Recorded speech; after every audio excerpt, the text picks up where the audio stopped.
Because I don't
Welcome to the Redevelopment Commission Special Meeting Agenda for January 23rd, 2024 at 6 p.m. Let's start with the Pledge of Allegiance and a moment of silence.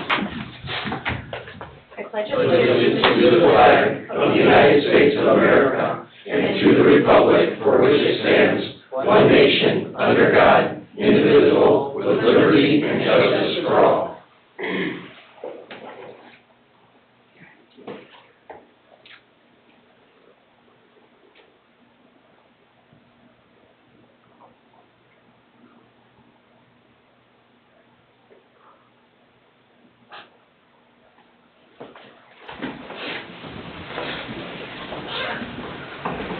We'll start with roll call.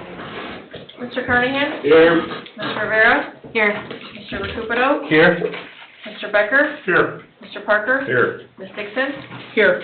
Mr. Teal? Here. Ms. Haskell? Is absent. Mr. Vassar? Here. Ms. Sandberg? Here. Mr. Bungie? Here. Mr. Austin is absent. Mr. Deutmeyer? Present. Ms. Hyduk is present. All right, welcome everybody. We'll start tonight with the election of officers. Is there a nomination for Redevelopment Commission President? I'd like to nominate Rich Teal. I'll second. Are there any other nominations? Hearing no other nominations, roll call. Mr. Carnahan? Yes. Ms. Rivera? Yes. Mr. Recupero? Yes. Mr. Becker? Yes. Mr. Parker? Yes. Ms. Dixon? Yes. Mr. Teal? Yes. Congratulations. Congratulations, Ray. Motion carries 7-0. Thanks, Bob. All right, and now, is there any nominations for Vice President? I'd like to nominate Chuck Becker. And do we have a second? I'll second it. Great. All right, you gonna get a roll call vote? Mr. Carnahan? Yes. Ms. Rivera? Yes. Mr. Recupero? Yes. Mr. Becker? Yes. Mr. Parker? Yes. Ms. Dixon? Yes. Mr. Teal? Yes, vote carries 7-0. All right, moving on to Redevelopment Commission Secretary. Can I get a nomination for that? I'll make a motion to nominate Julie Rivera. And a second? I'll second it. Thank you. Roll call vote? Mr. Carnahan? Yes. Ms. Rivera? Yes. Mr. Recupero? Yes. Mr. Becker? Yes. Mr. Parker? Yes. Ms. Dixon? Yes. Mr. Teal? Yes. Vote carries 7-0. Moving on to consent agenda, approval of the December 5th, 2023 regular meeting minutes and claim funds 404 in the amount of $1,265.40 and Fund 804 in the amount of $29,308.80. Any questions? I would like Jennifer to explain the claims. Out of Fund 404, during this period, you had two claims. One was for the attorney, and the other was for lithographic communications, that is for the quarterly newsletter. Out of Fund 804, you also had an attorney bill, and then you had two from VF Engineering, that is related to the East Side Sidewalk project and the designing going on with that, and then you also had one claim for Veritas Group for their monthly development/redevelopment services. Thank you. Any other questions? No, Mr. President, I'll make a motion to approve the consent agenda and waive the reading of the minutes. Thank you. Can I get a second?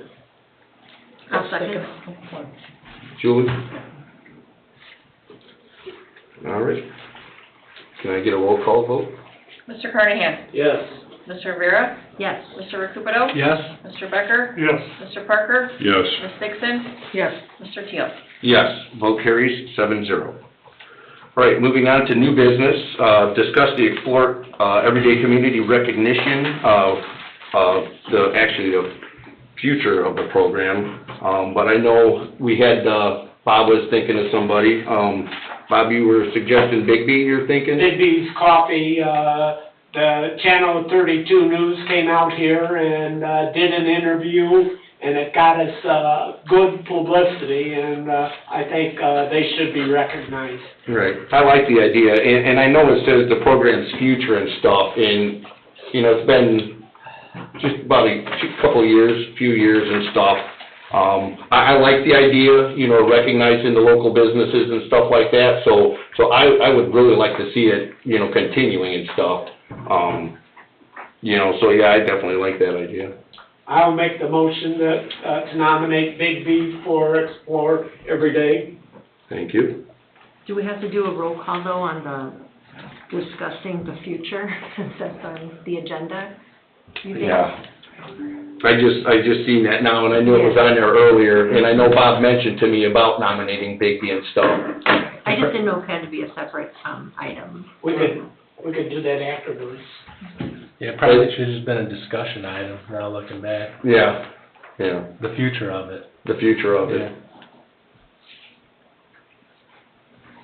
So we'll just continue with Bigby being the nomination for this, and then, And could we set a date for March instead of February, because I may not be here in February because I'm having eye surgery. Oh, to recognize them? Yeah. yeah.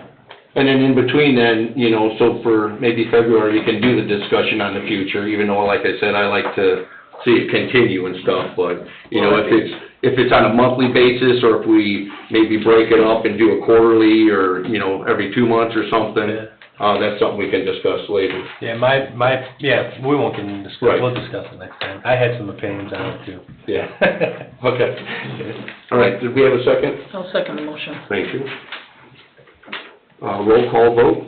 Mr. Carnahan? Yes. Mr. Rivera? Yes. Mr. Recupero? Yeah? Mr. Becker? Yes. Mr. Parker? God bless you. Ms. Dixon? Yes. Mr. Teal? Yes. Vote carries 7-0. We have any written communication? There was one item received, and of course, I forgot it on my desk, I apologize, but it was a letter from the Hanover Community School Corporation, just letting us know that Tracy Haskell was the appointment for the year.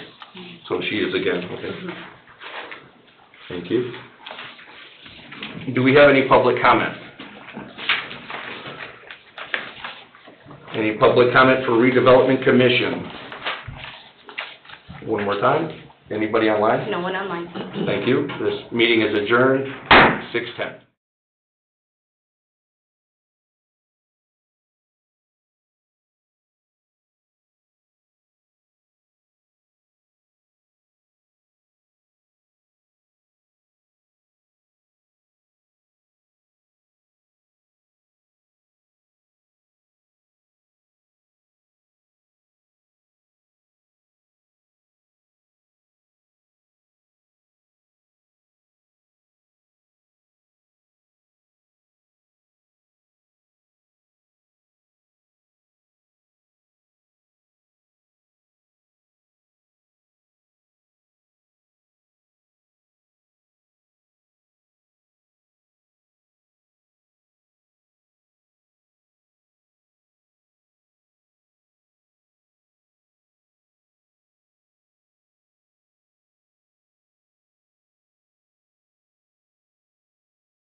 Welcome to the Utility Board Special Meeting for January 23rd, 2024 at 6:30 PM. Please rise for the Pledge of Allegiance. Pledge allegiance to the flag of the United States of America and to the republic for which it stands, one nation, under God, indivisible, with liberty and justice for all. Start with roll call. Robert Carnahan. Here. Julie Rivera. Here. Chuck Becker. Here. Greg Parker. Here. Mary Jo Dixon. Here. Richard Seal. Here. Nick Recupero. Here. I am present. Jeff Bungie. Present. David Austin is absent, but Mr. Deutmeyer is present. Correct.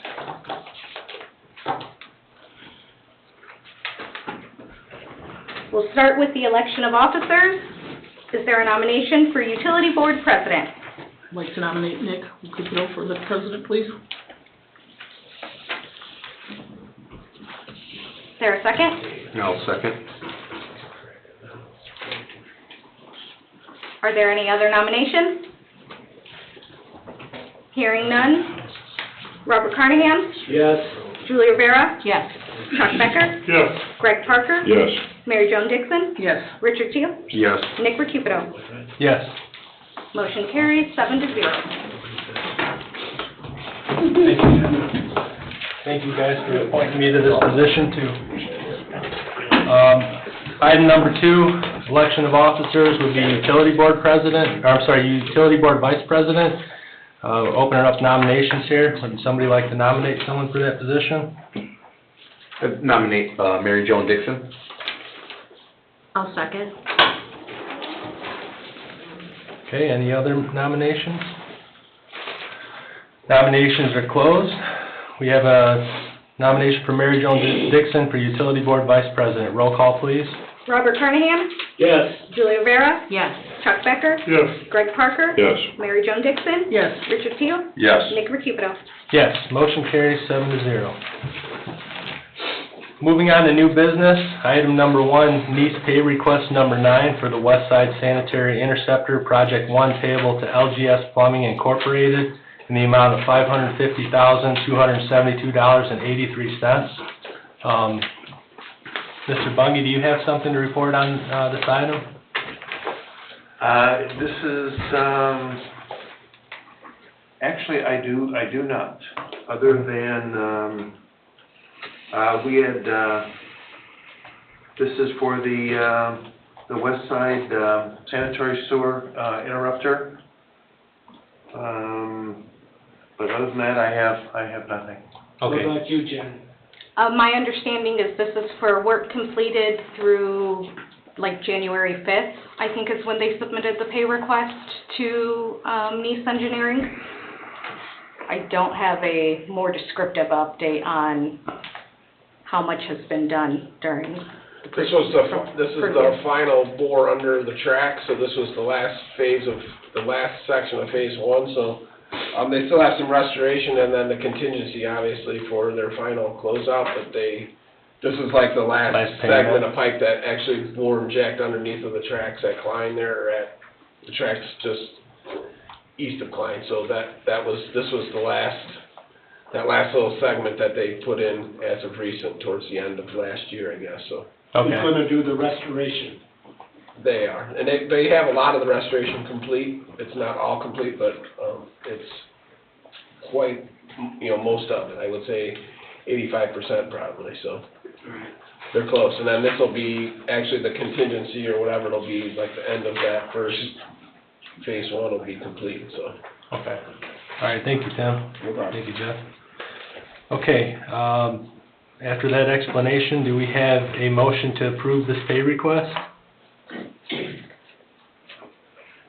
I'll make a motion to approve. I'll second. Okay, motion made by Mr. Rivera, seconded by Mr. Becker. Any discussion? Roll call, please. Robert Carnahan? Yes. Julie Rivera? Yes. Chuck Becker? Yes. Greg Parker? Yes. Mary Jo Dixon? Yes. Richard Seal? Yes. Nick Recupero? Yes. Motion carries 7-0. Item number 2, NEAS pay request number 3 for the Crystal Oaks Elevated Water Tank Project payable to Advanced Engineering Services Incorporated in the amount of $745.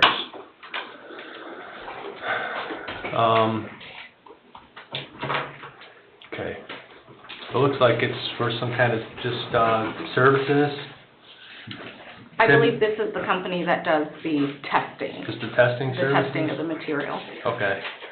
What about, Tim, do you know anything about this? No, I believe they are too. I think that's just engineering, that's just a engineering service for testing and whatever of the water tower, so, I mean, the amount is pretty minimal, but I don't have any idea what they tested over the last month. I know they did fill and test the tank, but it seems like an awful, low amount for, maybe they're just overseeing or something of that nature, but. Well, Niece is suggesting we pay him, so I think we ought to pay him, huh? Right, yeah. Well, it shows detailed how much it is. In the next Yeah, page. the next page. Next page. Yeah. It's got a pretty detailed list. 4 hours, field representative, trip for $50 for the vehicle charge, Yes. density gauge, $60, administration assistant, $60, senior project engineer, $155. Okay. Leading us to a grand total of $745. Do we have a motion to approve this pay request? So moved. Okay, do we have a second? I'll second. Motion made by Mr. Parker, seconded by Mr. Becker to approve this pay request. Any discussion? Roll call, please. Robert Carnahan? Yes. Julia Rivera? Yes. Chuck Becker? Yes. Greg Parker? Yes. Mary Jo Dixon? Yes. Richard Seal? Yes. Nick Recupido? Yes, motion carries 7-0. Item number 3, Needs Change Order 1 for the West Side Water Utility Elevated Water Storage Tank Project by Caldwell Tanks Incorporated, and with a net increase in the amount of $27,919.35 to the original contract price of $1,863,000 for a new total price of $1,890,919.35. I think there was maybe a little bit, is this a typo on here? It says West Side Water Utility Tank. This is for the east side? Correct. Yeah. And this is for the change order of the decorative fence fronting the Colfax. So in the original bid, there was, silver chain link fencing around the entire site. In the original quote, during meetings, during the approval process, it got brought up that there was just a silver chain link fence that didn't meet our ordinance, so we upgraded the front of the fence and gate to the wrought iron style that's at the rest of the pump houses along the road frontage, and then the other 3 sides are the black chain link fence with the barbed wire on top to match the other water facilities. So that $27,919 is the difference from what was priced out originally to go to this upgrade. So we caught it at enough time. It was a lot of messing around, but at least it's gonna be done the first time properly, so Okay. it's good. It's more visually appealing too, I imagine? Correct, and the fence is, if we move the fence back to the 30-foot building line, so it's not all the way out and sticking in the parkway, so it complies to our rules and regulations and matches, so it definitely a lot nicer for the neighborhood. And if anybody's been to the pump house over at Havenwood, it's a similar look and style. Same thing. It's the 1-inch square wrought iron look with the barbs pointing out to discourage folks climbing the fence. Yeah. What about, we had discussion about putting trees around that because the neighbors in Crystal Oaks complained about having to look at it. And I was told the street department was gonna do that. Oh, we do everything around here, but yeah, that'll be something we're not gonna include that in the contract, because these things it's crazy to try to make changes to these. This fence, if you've seen how much we've been working on this for 6 months, you would've thought we were trying to land a jet plane on a freaking newspaper to try to get this changed to do this. It was unbelievably difficult, but we will definitely, look into the tree thing after, once we get the park restored and everything's back in order, we'll get it, we'll get some trees or. I just want that on the record. Yep. I have a question for you, Tim. I had a resident that lives over there that sent me a photo last week of a hydrant that was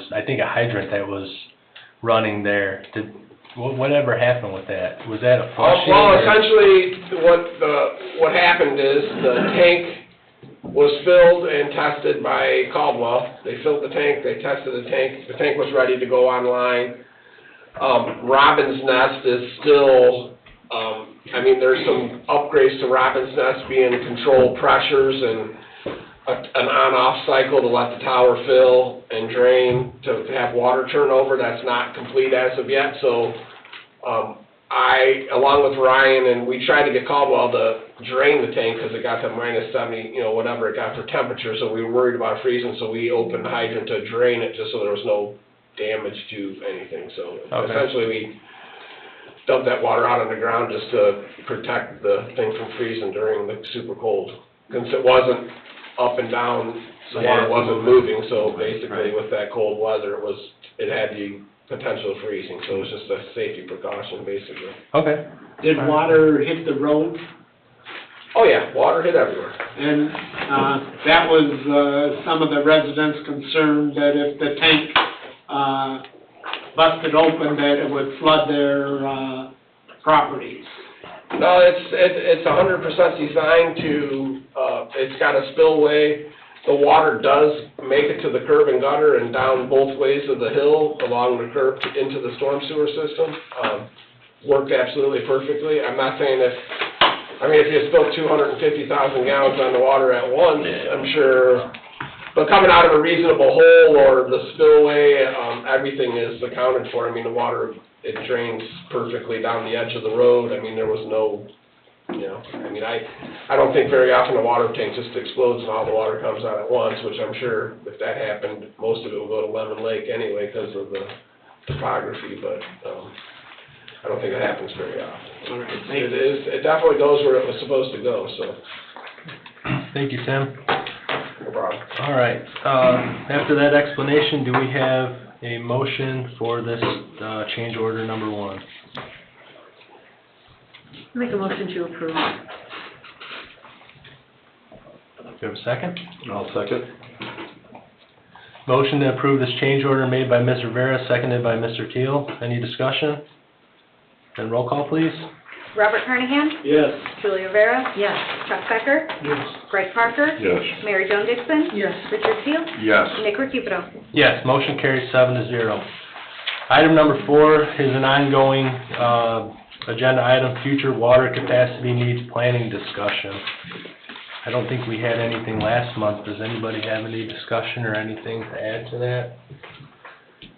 Is there any written communication from Nice? I'm sorry, Julie? Any written communication from Nice? Nothing? I don't think you Not had that any. I've received since, that I've seen as far as, impacts, future growth, future expansion. I know there's a lot of things in the works right now, but nothing that, you can really definitively put your finger on or a timeline on. Should be a lot more information come our next meeting, next month. Okay. All right. I know everybody's kind of doing a little bit here of fact-finding and getting the kind of the state of the town as far as utilities go, and a lot of these meetings, like your guys' JMOB, obviously is going to be very important, and also wrapping that all in with the vision of the council too. So we'll keep this on the agenda and maybe discuss it a little bit more next month. Number 5, written report, fund report, clerk treasurer, Ms. Hamburg. Board members, the cash and expenditure reports were previously sent out to you all over a week ago now. That previous Friday, whatever day that was. Right now, this time of year is when we have heavy reporting requirements that my office needs to get filed and get done. So that's our focus right now, unless anybody has a specific question for me. Anyone have any questions for Jennifer? Okay, we'll move on to number 6, consultants and staff report. Engineer Neese, we didn't have any written communication from Mr. Neal? I did not or have not seen, no. Okay. Not as far as this board or this agenda. Okay. Thanks, Jeff.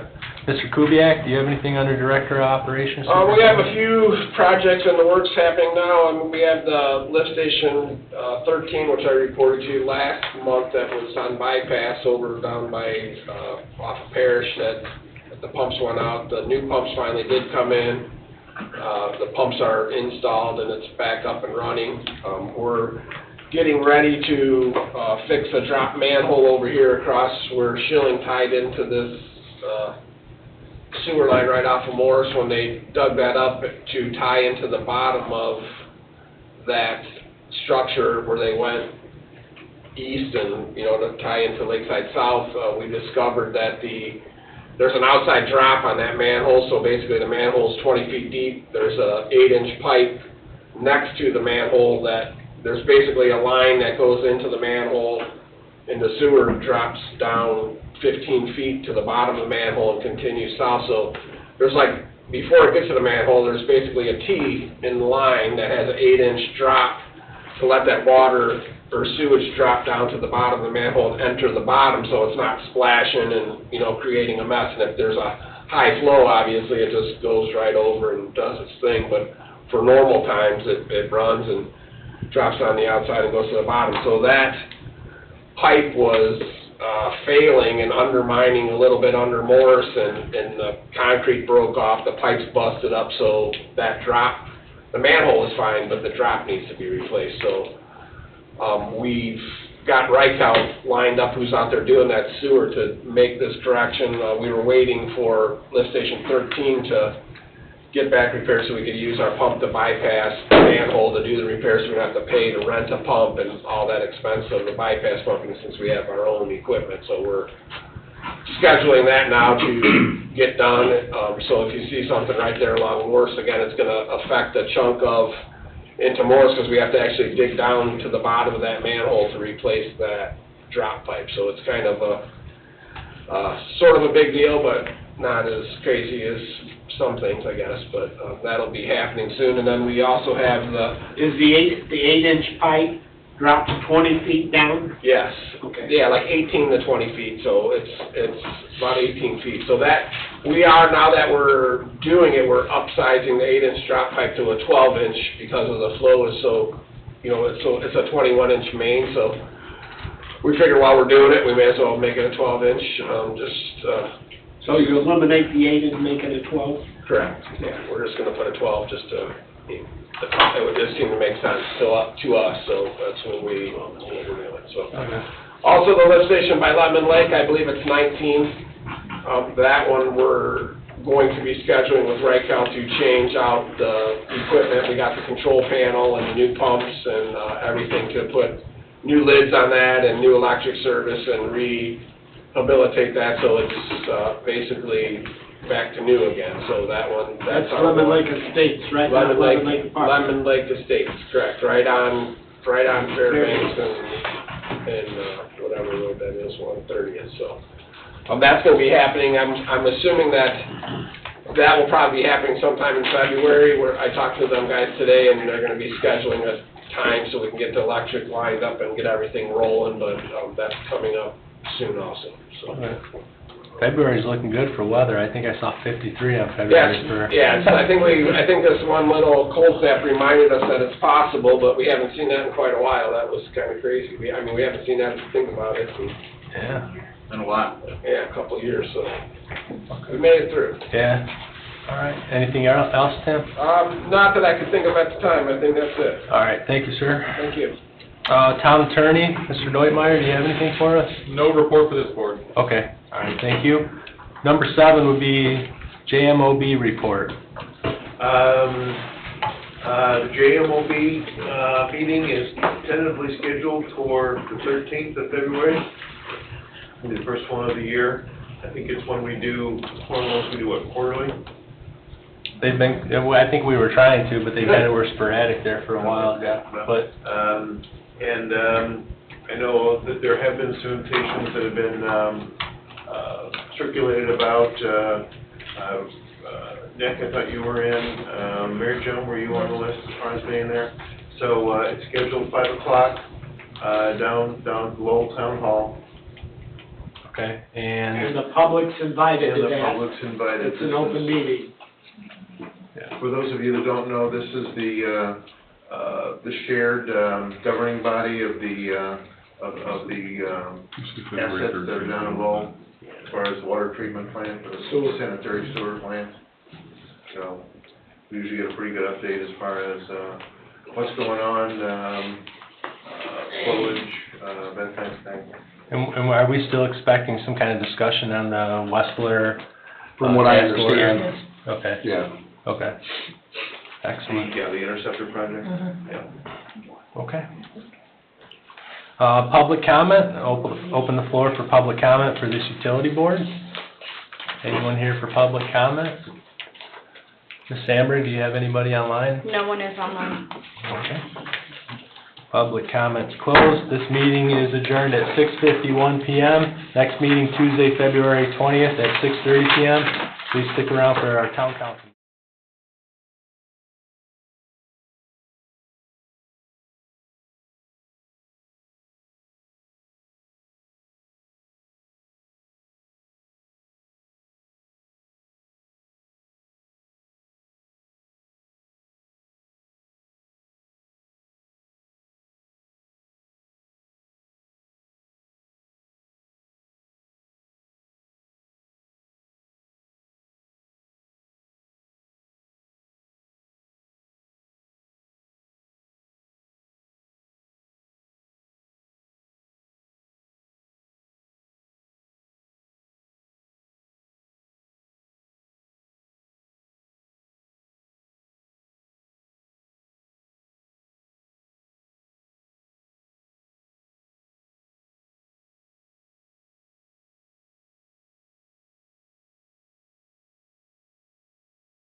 All right, this meeting's called to order at 7:01 PM. Welcome to the Town of Cedar Lake Town Council Special Public Meeting for January 2024.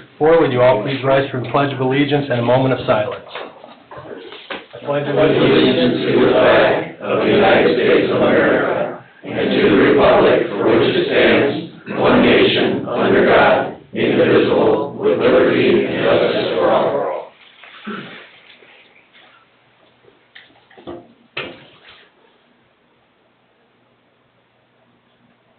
All right, thank you. Roll call, please. Robert Carnahan? Here. Julie Rivera? Here. Chuck Becker? Here. Mary Joan Dixon? Here. Richard Seal? Here. Greg Parker? Here. Nick Recupero? Here. I am present. Jeff Bungie? Here. David Austin is absent, but Mr. Joytmeyer is present. Okay, thank you. We have a presentation, Chief Todd Wilkening.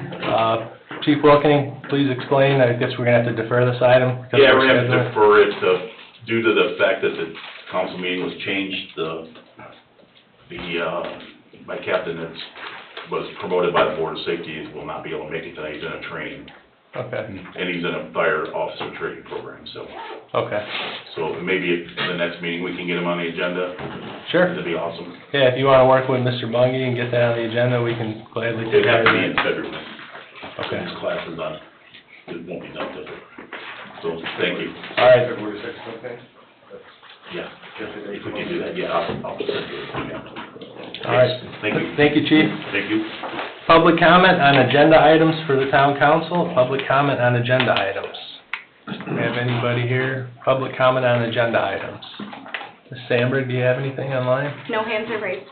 Okay. Public comment on agenda items is closed. We're going to move on to the consent agenda. Minutes, December 5th, 2023, January 2nd, 2024. Claims, all town funds, $1,906,941.02. Wastewater operating, $212,036.17. Water utility, $291,656.69. 2010B water bond, $73,733.75. Stormwater, $195,349.20. Payroll, December 21st, December 29th, 2023, and January 4th, 2024, $700,447.68. And December remittances, $245,914.08. Mantle Journal entries from December 1st to December 31st, 2023. Donations, Police Department, $250 from Pizzeria from the Point Incorporated for the K-9 program, and $400 from Schilling Brothers Lumber and Hardware for equipment. Item 5, Clerk Treasurer's year-end report.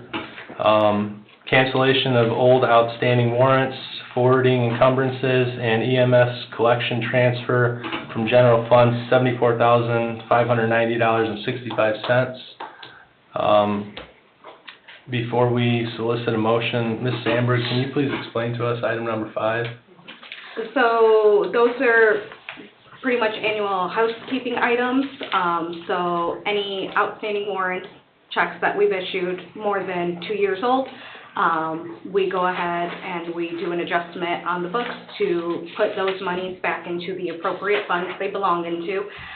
Forwarding encumbrances, those are purchases from 2023 that we haven't quite been invoiced yet. Maybe items were on back order or services couldn't have been scheduled. One of the other ones you'll see on there is the CCMG project for Shade Subdivision. We didn't quite finish out that project, so we want to make sure we encumber those funds moving forward, so when the project starts up again this spring, that we can go ahead and move forward with spending out of those appropriate funds.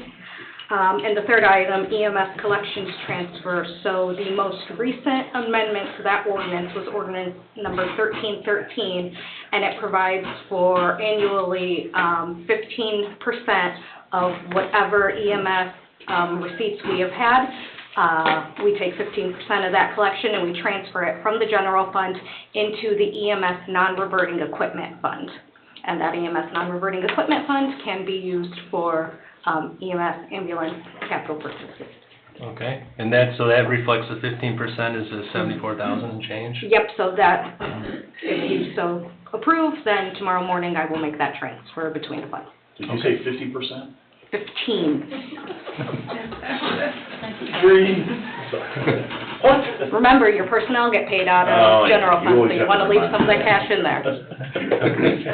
Thank you, Jennifer. Does anybody have any other questions for Jennifer? Yeah, Jennifer, I looked at the docket and, we've got, one on there for, $317.40, State Board of Accounts for the RDC. That's paying them for examining the books. That is not RDC, that is RDA. RDA, okay, I wrote it down. That's the Redevelopment Authority, and that is for, I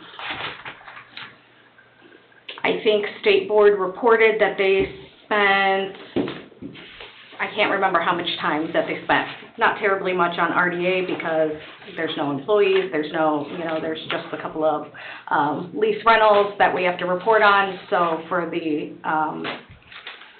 period, and I believe it was 18, 19, and 20 is what they examined for the Redevelopment Authority. And we're going to get other bills for everything else they did? Oh, we have received those. I will send them out to you all tomorrow. Okay. So, do you know off the top of your head what that cost us?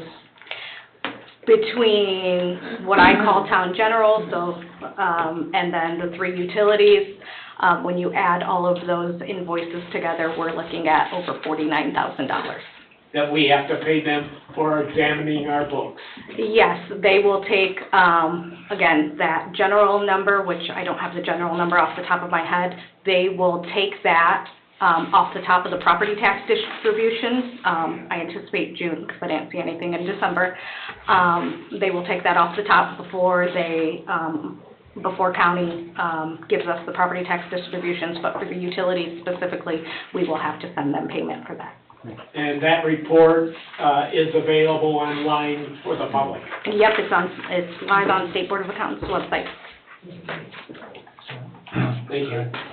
Thank you, Bob. Thank you, Jennifer. If there's no other discussion, do we have a motion to accept this consent agenda and waive the reading of the minutes? So moved.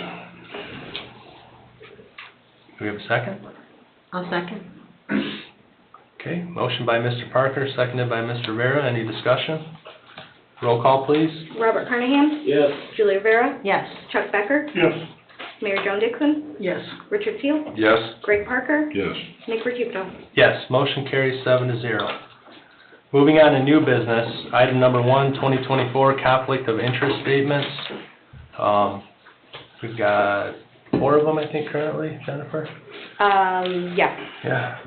It's a normal beginning of the year deal that we do here. And this is also per Indiana code. Can you sign it? I have not. Okay. We're gonna bring it up in February. Okay. Last I heard. We did have that discussion earlier today about making sure that on your next agenda, there was one for Mr. Dunn. Yeah. Okay. Do we have a motion to accept these conflict of interest statements? Do we have a second? Motion made by Mr. Carnahan, seconded by Mr. Becker. Any roll call? Or, I'm sorry, any discussion? Yes. I just wanted to emphasize that I did not list Cedar Lake Summerfest because it's not a conflict of interest, it's a non-for-profit. I did list other businesses though on my conflict of interest form. I just wanted that in the record. Okay. Thank you, Mary Jo. Okay, roll call, please. Sorry, just wanted to That's okay, that take your out. time, That Jennifer. was- Take your time. Robert Carnahan? Yes. Julia Rivera? Yes. Chuck Becker? Yes. Mary Jo Dixon? Yes. Richard Seal? Yes. Greg Parker? Yes. Nick Recuto? Yes, motion carries 7-0. Item number 2, year 2024 professional services agreement with Christopher B. Burke Engineering. We have the contract in the packet. It's also been posted online. And in reviewing it, I think that, someone correct me if I'm wrong, there's a 4% cost increase over 2023. I think when I was reviewing last year's contract. which seems reasonable to me. Any discussion on this item?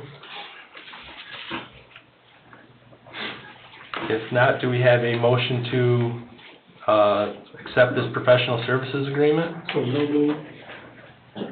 do we, all right. You want to second that motion, Mr. Carnahan? Yes. Who Who made the first? motion? Chuck. Motion made by Mr. Becker, seconded by Mr. Carnahan to accept this professional services agreement. Any discussion? Roll call, please. Robert Carnahan? Yes. Julie Rivera? Yes. Chuck Becker? Yes. Mary Jo Dixon? Yes. Richard Teel? Yes. Greg Parker? Yes. Nick Cupido? Yes, motion carries 7-0.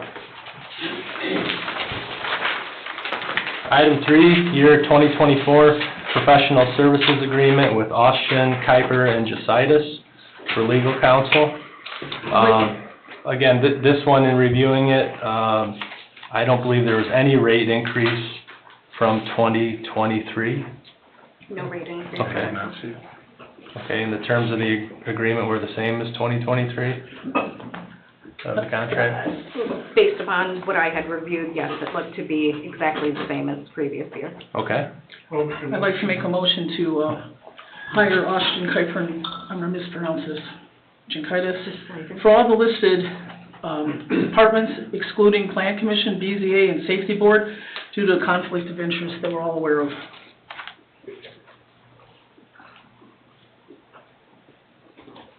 What's the conflict of interest? With the developer for the Plan Commission.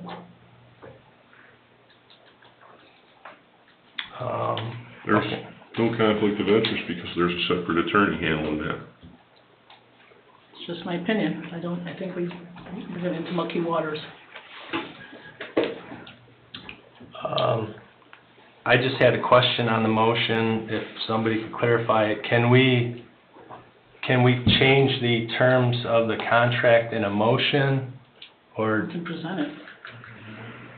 So general contract principles would be offer, acceptance, consideration. I don't see a copy of the contract here, so, and I don't prepare them, I don't know what's in it. But what I can tell you is if the contract is to cover everything, and the motion that Ms. Dixon made excludes parts of it, that would be a revision, modification to the contract, which obviously would have to be amended and presented back to the law firm to accept. So you can't modify it and then accept it, right? Because then the mirror image rule requires the two documents to be exactly the same. So if there's going to be a modification, it couldn't be an acceptance of the contract at the same time. Okay. So if that were to be the pleasure of the board, how would we handle that? Because you're telling me we couldn't have a motion and a second and a roll call to accept it with the revision? Correct, it couldn't be an acceptance, because then you don't have a contract, because it's not the same as what was offered. More of a deferral at this moment then? Modification. No, modification. Modification? It'd be a proposed modification. Proposed right? modification. Because it requires acceptance by the other party as well. Do you have, Ms. Dixon, do you have any thoughts on who would represent us on those boards? Not at this time. No? Okay. Is there any discussion? You need a second. Well, so the motion is to amend the contract, but send it back to the attorney for review, come back to us for consideration. Is that what I'm hearing? It would have to be, right, because the amendment is everything but, what was it, Plan Commission, BZA, and what was the other one? Safety. Safety Board, okay. Okay. As far as discussion, I know it's been brought to my attention by at least one of the members of the safety board that they would think it'd be wiser to have different counsel for them. And so I understand that. So I don't know if this gets lumped into one thing, you know, Plan Commission, BZA, safety, or if it would be considered separately. You know, if, you know, each board, just because I know that, you know, safety for sure, it's been brought to my attention from one of the commissioners themselves. Okay. Whether it be for further discussion or however we handle it, I don't. Okay. What's the board's, well, we have a motion. Yeah, we have a motion. We have a motion. Do we have a second? Or we can discuss it. Second call for a second on this motion. Last call. Okay, motion dies for lack of a second. Do we have another motion that somebody would like to make regarding this item? I'll make a motion, to approve the, have Dave Austin representatives, accept the contract As it's presented? as it's presented. I'll second that motion. Okay, motion made by Mr. Becker, seconded by Mr. Parker to accept this professional services agreement with Austin, Kuiper, and Justitis, as is presented in the packet. Any discussion? Roll call, please. Robert Carnahan? Yes. Julie Rivera? Yes. Chuck Becker? Yes. Mary Jo Dixon? No. Richard Teel? No, for the reasons I stated with Safety Board. Greg Parker? Yes.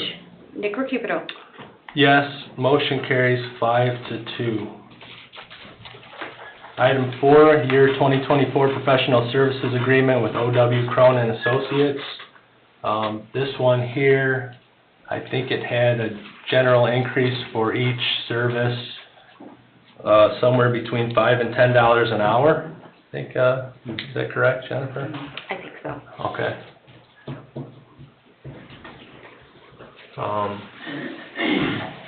Any discussion on this item? Jennifer, give us your opinion on the benefit of this.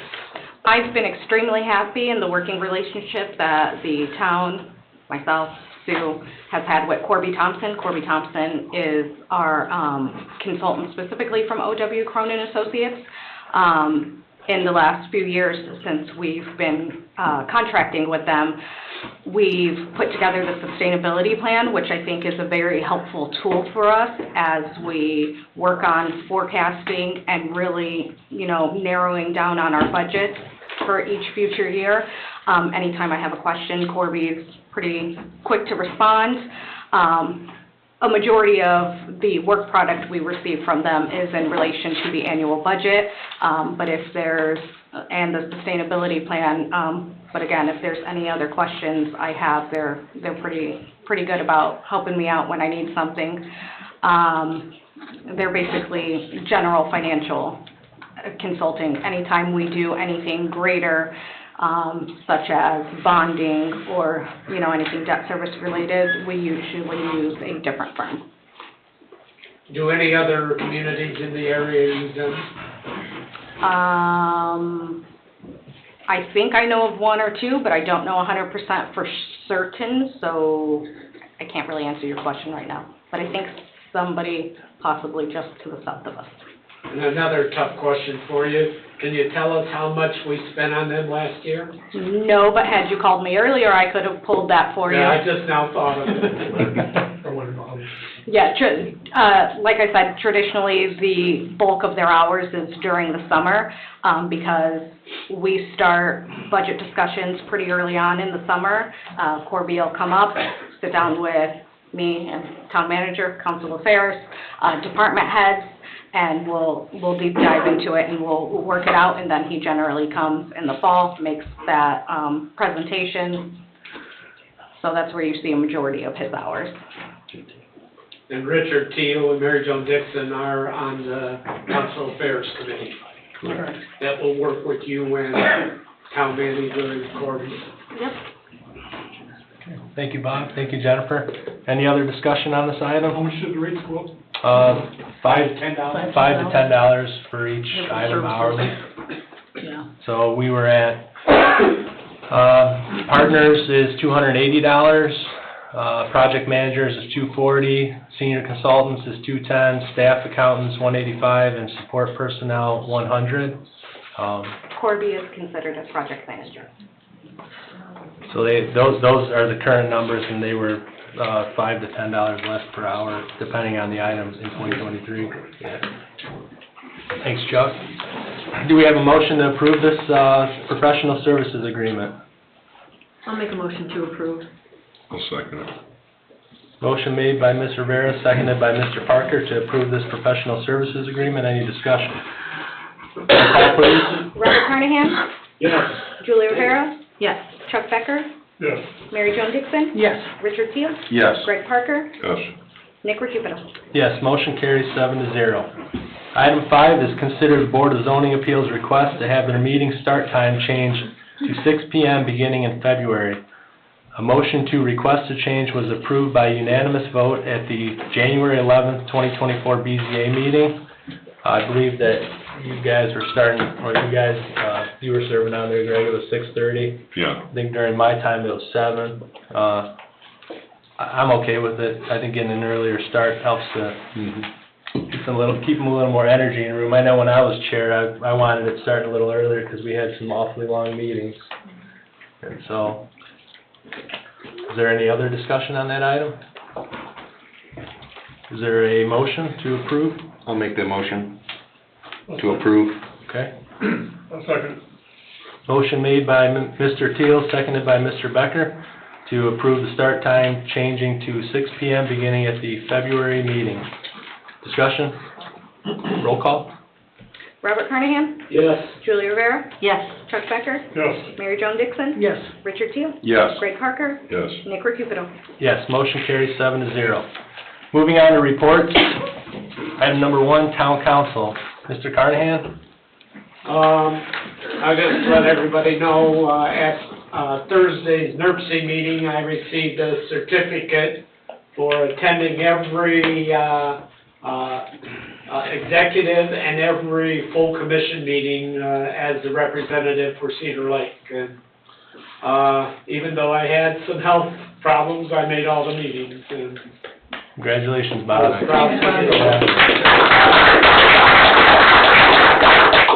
Thank you for your dedication to this town, Bob. Anything else you Sorry got? about it. Yeah, we know. Anything else you got? That's all I can think of, and just for the people that aren't here, in March, we're going to recognize Big B Coffee on the Redevelopment Commission meeting, where we recognize, and we may change it to quarterly, but we've been doing it monthly, but we're going to recognize them in the March meeting for Explore Every Day, is on the front of our thing now. They're a very community-minded business. They came from California, opened a business. They live here in town, and they're giving back. For the last couple of days, they've had a Project Love Food Pantry box in there, and they've been giving $1 off each drink if you brought in a food item. And you made it on TV too, right, Bob? Yeah, I did. I bragged on Cedar Lake. Good job. Yes. All right, thanks, Bob. Is there any other town council reports? I'd just like to bring an update to the park master plan. The steering committee has been selected and will soon be meeting. And then also there'll be a stakeholders meetings after that. That's where the whole community gets involved and helps with that master plan. Okay, do you guys, do we have any scheduling on that, Mary Not Jo? yet, she's working on it. Okay, all right, thank you. We'll Do share you that. wanna also mention about Summerfest, the dates? Oh, I could. Yeah. It's July 4th through the 7th. Okay. Any other town council reports? Yeah, I'd like to report on unsafe building. We had the work session for this month. We kind of postponed the regularly scheduled meeting, trying to restructure, come up with possible fee schedules, and in the process, found an ordinance that actually created an unsafe non-reverting fund, but it was quite a while ago, 1979. So we're kind of looking into how do we get that reestablished, since no fund was actually created. So I have all the information for you guys that hopefully by the next meeting we can get something figured out that would help a lot with the funding issues for that. Yeah. Yeah, thanks for your work on that and the whole commission, Rich. It's exciting to get some stuff cleaned up and straightened out, so I bet it's exciting to dig through those documents too. A lot of reading. Okay, all right. Julie, you were at the storm board, and Randy Schmidt was there complaining about Taco Bell. Right, and I think he had correspondence with Don after that about. And I heard that Don said that there's no problem. Well, I think the initial flooding from Taco Bell was ameliorated, but, yeah, I'm not sure. We have to talk to Don at the next meeting. Okay. All right, thank you all. Number 2, Town Attorney, Mr. Deutmeyer. The only update I have is that, we're working with Jeff to try to get everyone on the same page and up to speed, and obviously change administration, we're trying to get there, but I think it's gonna happen pretty quickly, so. Okay, looking forward to that. Thank you, sir. Number 3, Clerk Treasurer, Ms. Sandberg. Just as I previously reported during utility board meeting, now is the time where my office has lots of reporting to get done. We have reports due at the end of this month. We did already finish and upload the 100R, which I sent out to you all. I finished the Lake County Solid Waste Annual Report and got that off to them. There's still the biggest one, the annual financial report to complete. We also have an annual report we have to submit to the South Shore CDA with those tourism monies that we receive, we have to annually report to them how we spent them. Debt management reports, there's all kinds of stuff that we have to do. Some are due at the end of this month, some are due at the end of February, some are due in April, but we get as much of it completed as we can now because that annual financial report that is due at the end of February, that one is very time consuming. So that'll be my focus for the next 4 weeks. Okay.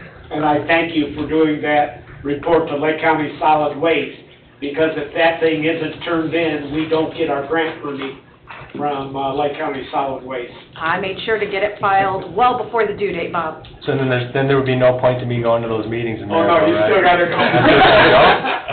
Okay. I'm just adding a few of the tidbits that I know about it. All right, thank you, Bob. Town Manager, Mr. Bungie.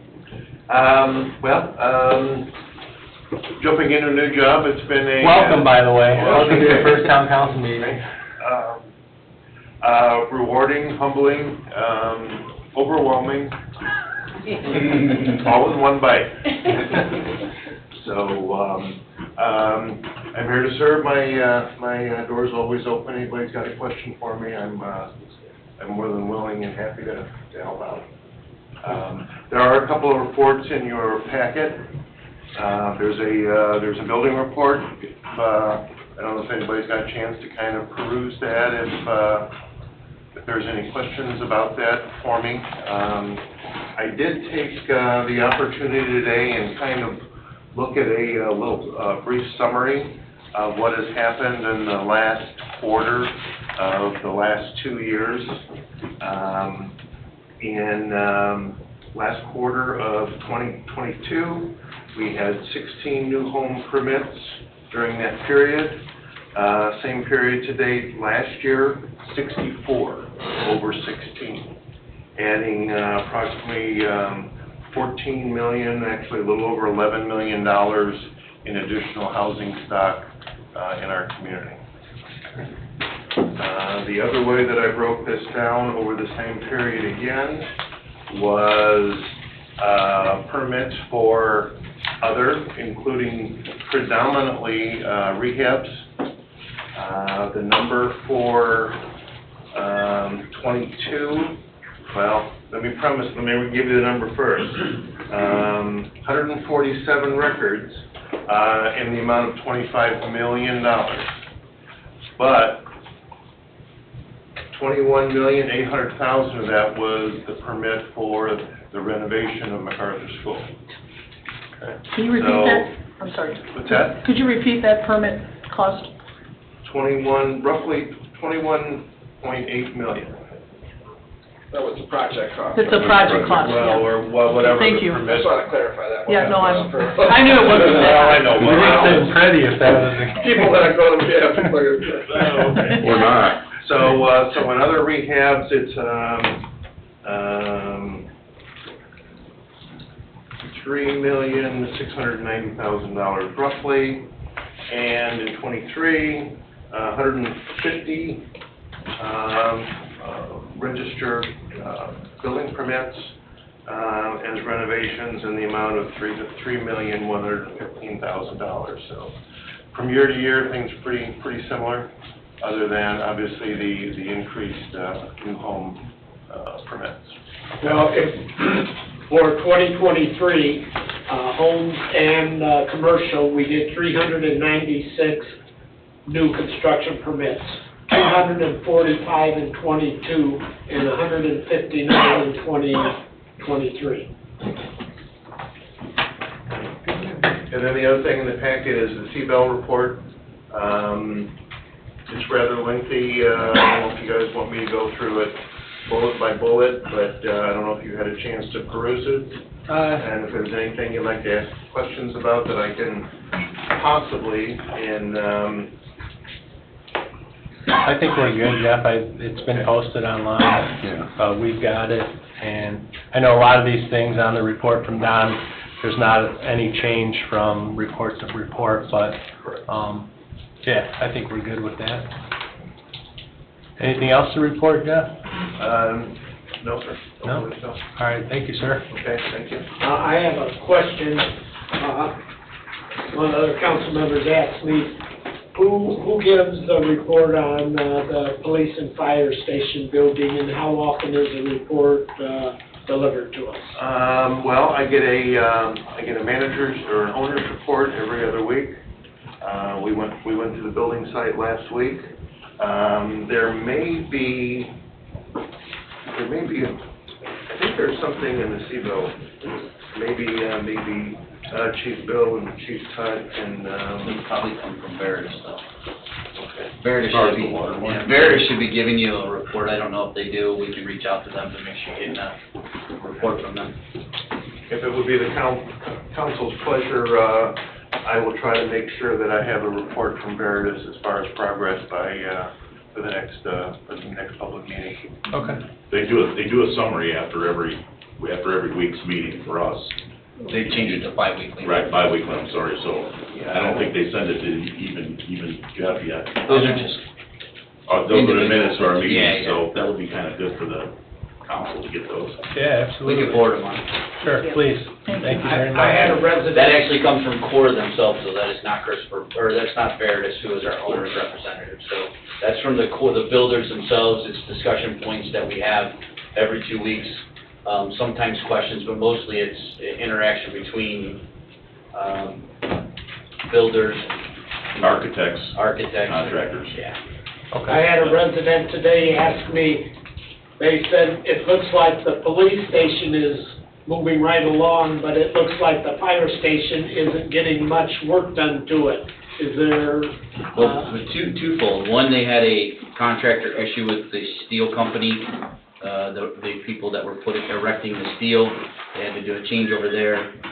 But secondly, because of the weather, it has slowed things down drastically. But they are looking to shell in the fire department administrative side and that part so they can start working inside there. But they're still working every day inside the police department. It's completely drywalled. They have heaters going in to keep it warm.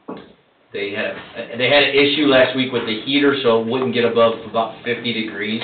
So they had to change the heater out. Now it's back up to about 80 degrees, so now they got to bring the drywall, the tapers back in. But if you want to come see the building and you're off during the day, come see me. We'll get a hard hat for you and we'll walk through it. So it's Yeah, plus they're Bill really has a good. gun, and I don't, so he just, works with it. No, it was actually planned that way. The police station would be built, faster than the fire station, because the fire station was bigger, so. good information. Yeah, thank you all. And they had to stop some of the brickwork simply because of the weather. They can't put it up after a certain degree, otherwise they have to drape it and keep it somewhat warm. And it would be better off to wait till the temperature comes back, and then they can put the facade, the brick. Would you like Chief Bill and I to send you information, or just send it to town manager when we have him? Yeah, He's probably got it. He could be the conduit. You let us know. Yeah, I like you guys reporting on it. yeah. Yeah, Well, we can do that too. That's I fine. walk the building every week. That way I walk the the building, I audience take can hear pictures. too. I walk the building of I will. both buildings, take pictures of both buildings every week. just to make sure everything's moving in the right direction and no hanky panky's going on in our new buildings. My also goal was to be able to, when we have our open house, once we move into the buildings, to be able to play that on video so people that are coming, they can see the construction and what it started out to be and what it began, or what it ends like, so. Okay, very good. Thank you. Thank you. Director of Operations, Mr. Kubiak?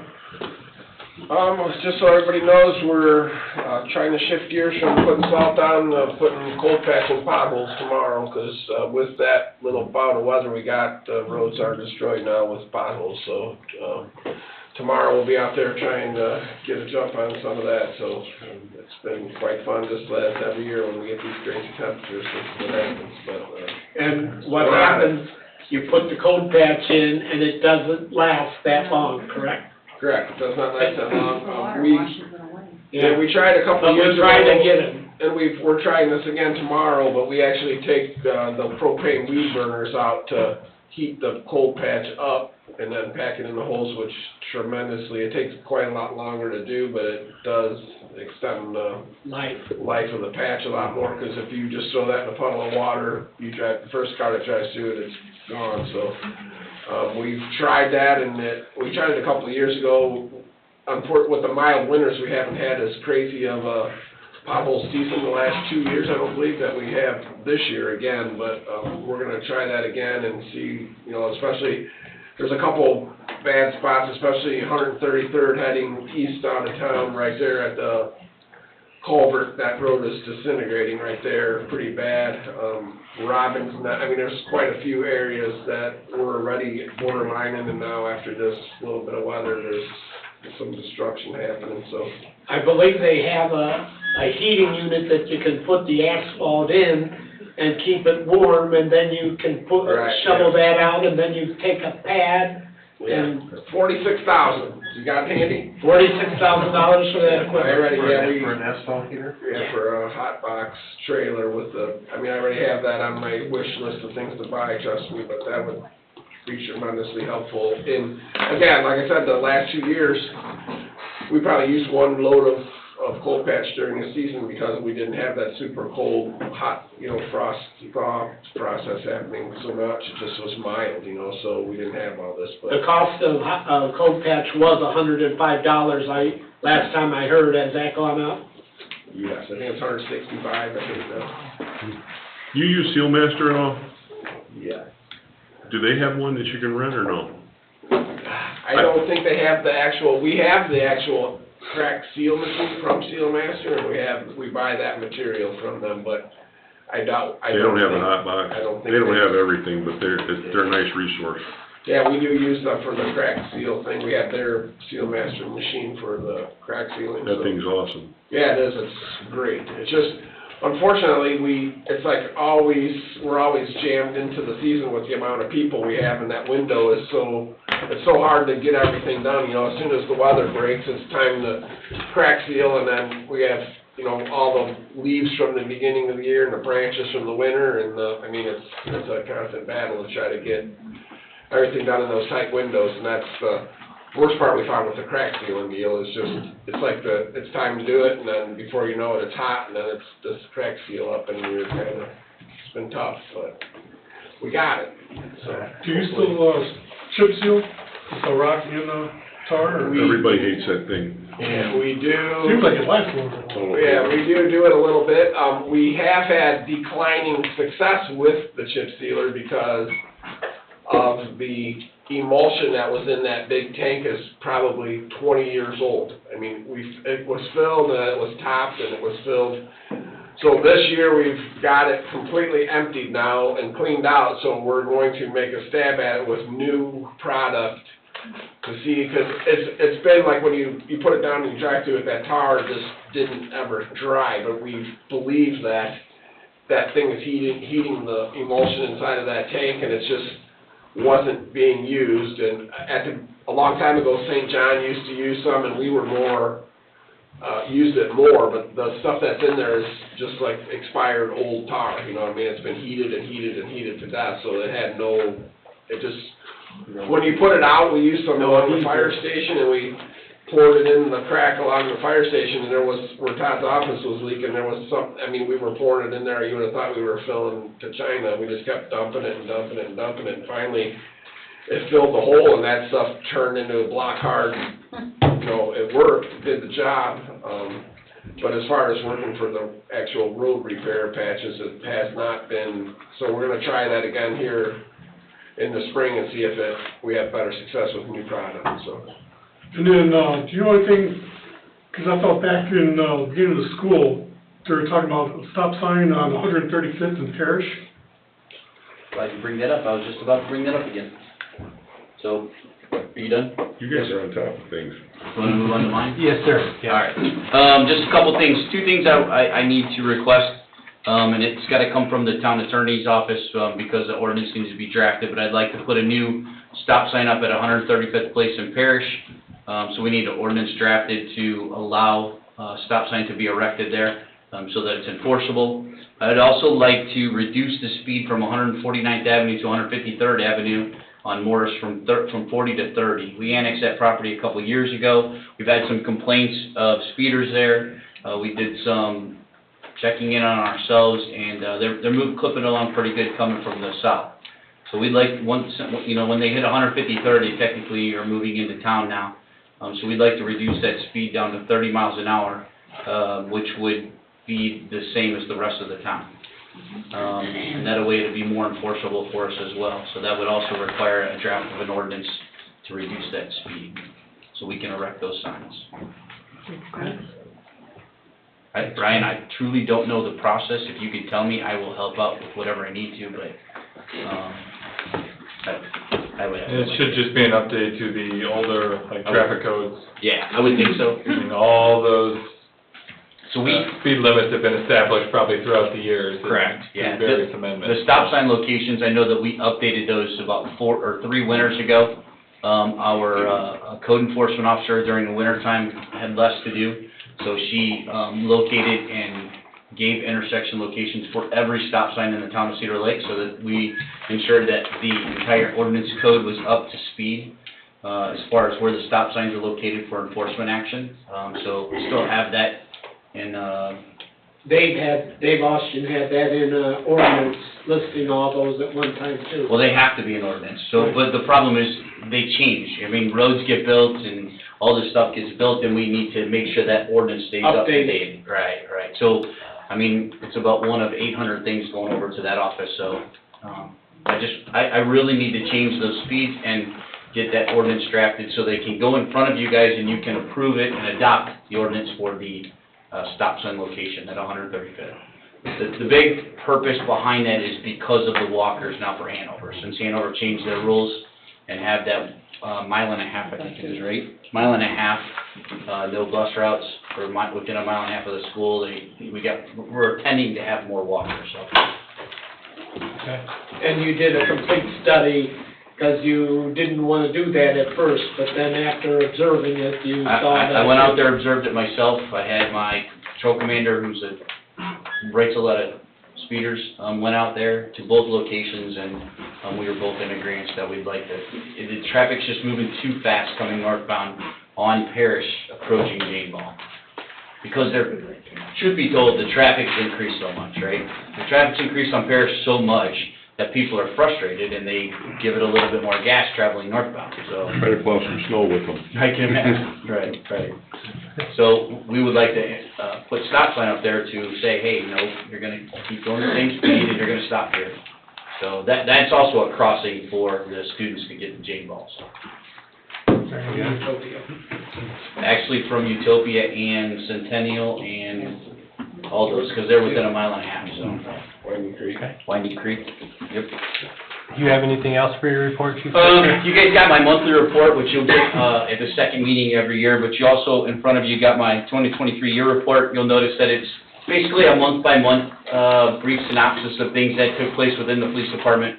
On the last about 5 or 6 pages is a 5-year study just to show you the increase in call volume, incidents, traffic citations, crashes, so on and so forth. So you can see the increase of those items and how we keep track of that.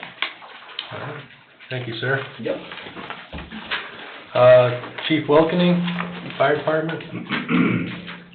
Our year-end report is also available to be, I'll send it out to you guys tomorrow.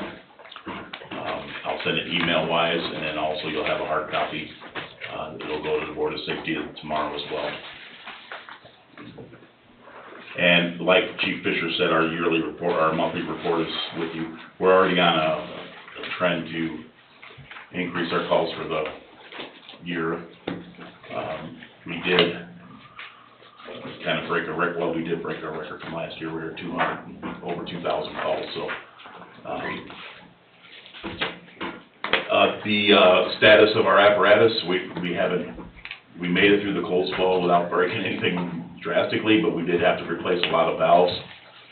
Chief Munger and another one of our firefighters spent a week being a mechanic and changing valves out, which saved us quite a bit of money. So during the cold times and during the winter, the valves fail or some of the seals fail. So they get a little bit old and they leak, and we have to get them fixed. So we typically fix those ourselves. Not too big of a job. We send it to fire service or another company that does it.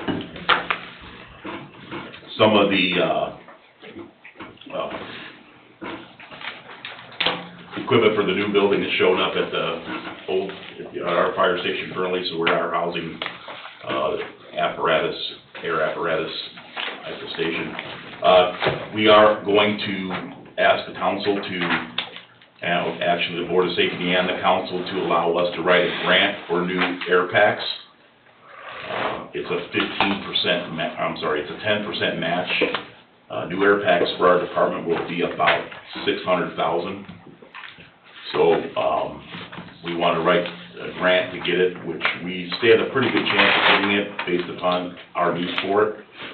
It would be a cost that the town would not have to endure other than the 10% match on it. So we'll be coming to the Board of Safety with that, ask for their approval on that, and then have it referred to you. We do have to start writing this grant this year. Also, does the 90% come from the federal government? yes, yeah, the feds. I'm also going to ask again for us to write the AFG grant for assistance to firefighters grant, the personnel grant. That's going to have to come from you as well, as far as the number of people you'd like us to write the grant for. So that will be proposed to the Board of Safety as well, and then a recommendation will come from them. What does the AFG stand for? Assistance to Firefighters Grant. Okay. Is that something similar to that SAFER grant? It is the SAFER grant. It's the AFG SAFER grant. Yeah. Okay. It's the same. Yeah, it's a SAFER grant. We did not get it. We made it through quite a few rounds, but we didn't get the grant from last year. Okay.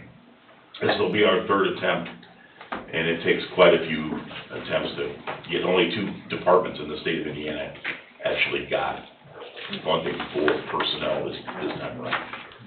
Indianapolis was one of them, and I think Noblesville maybe was the other one. I can't remember. Okay. Okay. Very good. Anything else, Chief? Yes, going back to the next council meeting, or the next Board of Safety meeting, we're going to also have a presentation for our comfort dog that we're going to possibly get donated to us. We'd like to present that to the Board of Safety. Hopefully we'll get a recommendation to come to you guys. A presentation will be done for you as well. And then we're hoping to have a decision on that as well, because this puppy has been born. So we're hoping to get a female. Very good. Okay. All right. That's all I have right now. Thank you. All right, thank you, Chief. Moving on to written communication, Ms. Sandberg. Tim? Oh, I got one other thing real quick. I know I mentioned it in the past about the street lights along 133rd and back by Forestdale and all that area behind Lake Liquors, and also the Cook neighborhood over there. So that work orders are in with NIPSCO, and they tell me that should be complete like by the middle of February. So that ball is rolling. Those redundant lights will be taken off of 133rd and put into those neighborhoods, which is going to be awesome to make an improvement of that nature without any cost to us. I talked to Jennifer, and we have some additional dollar since we switched over to LED lights, and we're gonna try to get the area behind McDonald's over there on the south side of 133rd, where the apartment buildings are, so we're gonna try to come up with a game plan to get some lighting back in that area, because there's barely any. It's pretty pitch black back there, so, we're gonna see what we can do to, you know, to add a few lights without breaking the bank, I guess, as far as without upping our budgeted amount for street lighting. So we're gonna kinda slowly try to do whatever Jennifer is comfortable with, to add a few more while we have this opportunity due to the little bit of surplus due to the LED lights has kind of gave us a little bit of money to play with. So we did do those 20 lights though or I think it was 16 lights absolutely for free, because we took redundant ones down and moved them to a place that we could put them that was there ready to pull existing. There's electric service, so the cost was nothing, because they didn't have to, all they did is take the light down and move it over and hook it back up, so. So that's where we had the pedestal decorative lights with an overhead light above it? Correct. So all those are gonna be gone now, all the redundant, the lights above the lights are gone. So basically, we went out, and Julie brought this up to me about the person in, behind the liquor store who called, who actually you know, we were working on it a while ago, and just, it kind of fell through the cracks and we never did it, but we actually got it accomplished, and the work orders are processed, and, work is happening, so that was kind of a cool thing to get accomplished, I guess. I thought that was. And when Jill Murr was our administrative assistant, I had requested a street light be put at 129th and Fairbanks Street going into Lemon Lake Estates, and I asked for one to be put over at Fairbanks and 133rd, because when the gas station and that TJD turns their lights off at night, it is extremely dark there at that intersection. And I was told... That's on the list right after behind McDonald's, Bob. Okay. We got it. All right. I just want to make sure they're still on there. All right. Gotcha. Thank you, Tim. Thank you. Written communication, Ms. Sandberg? I'm not aware of anything other than your building report and your Christopher Beaver. Okay, good. All right, we'll move on to public comment for town council. You'll hear one at a time. You're first. Hi. Gail Brandon, 7014 West 139th Place. I had a question, I think it's for Tim Kubiak. The new culvert that went on 141st, is that asphalt complete, or is it just a base coat on there? That is just the base coat on 141st. Thank you. And then I had a comment, I felt there was definitely a conflict of interest for the BZA and Plan Commission to be represented by the town attorney, who also represents the developer in town and writes all the ordinances, and for the BZA and the Plan Commission. And I brought that up at a town council meeting about 6 months ago, and I just wanted to reiterate that is, when we have an attorney that's representing both, it's a conflict of interest. Thank you, ma'am. Cheryl Parker, 7227 West 136. I just got a 136 court. I just have a request, quick request. I would like to have the town council September 19th, 2023 minutes posted. They are not on the website. For the town council meeting agenda on October 17, 2023, they were supposed to have been passed or, approved. They're still not posted, so I'd like to request that. The second thing is, I just want to say that all the folks that did the salting and the plow trucks, thank you, they did really, really well. Yes, in a bad week. Thank you, Ms. Parker.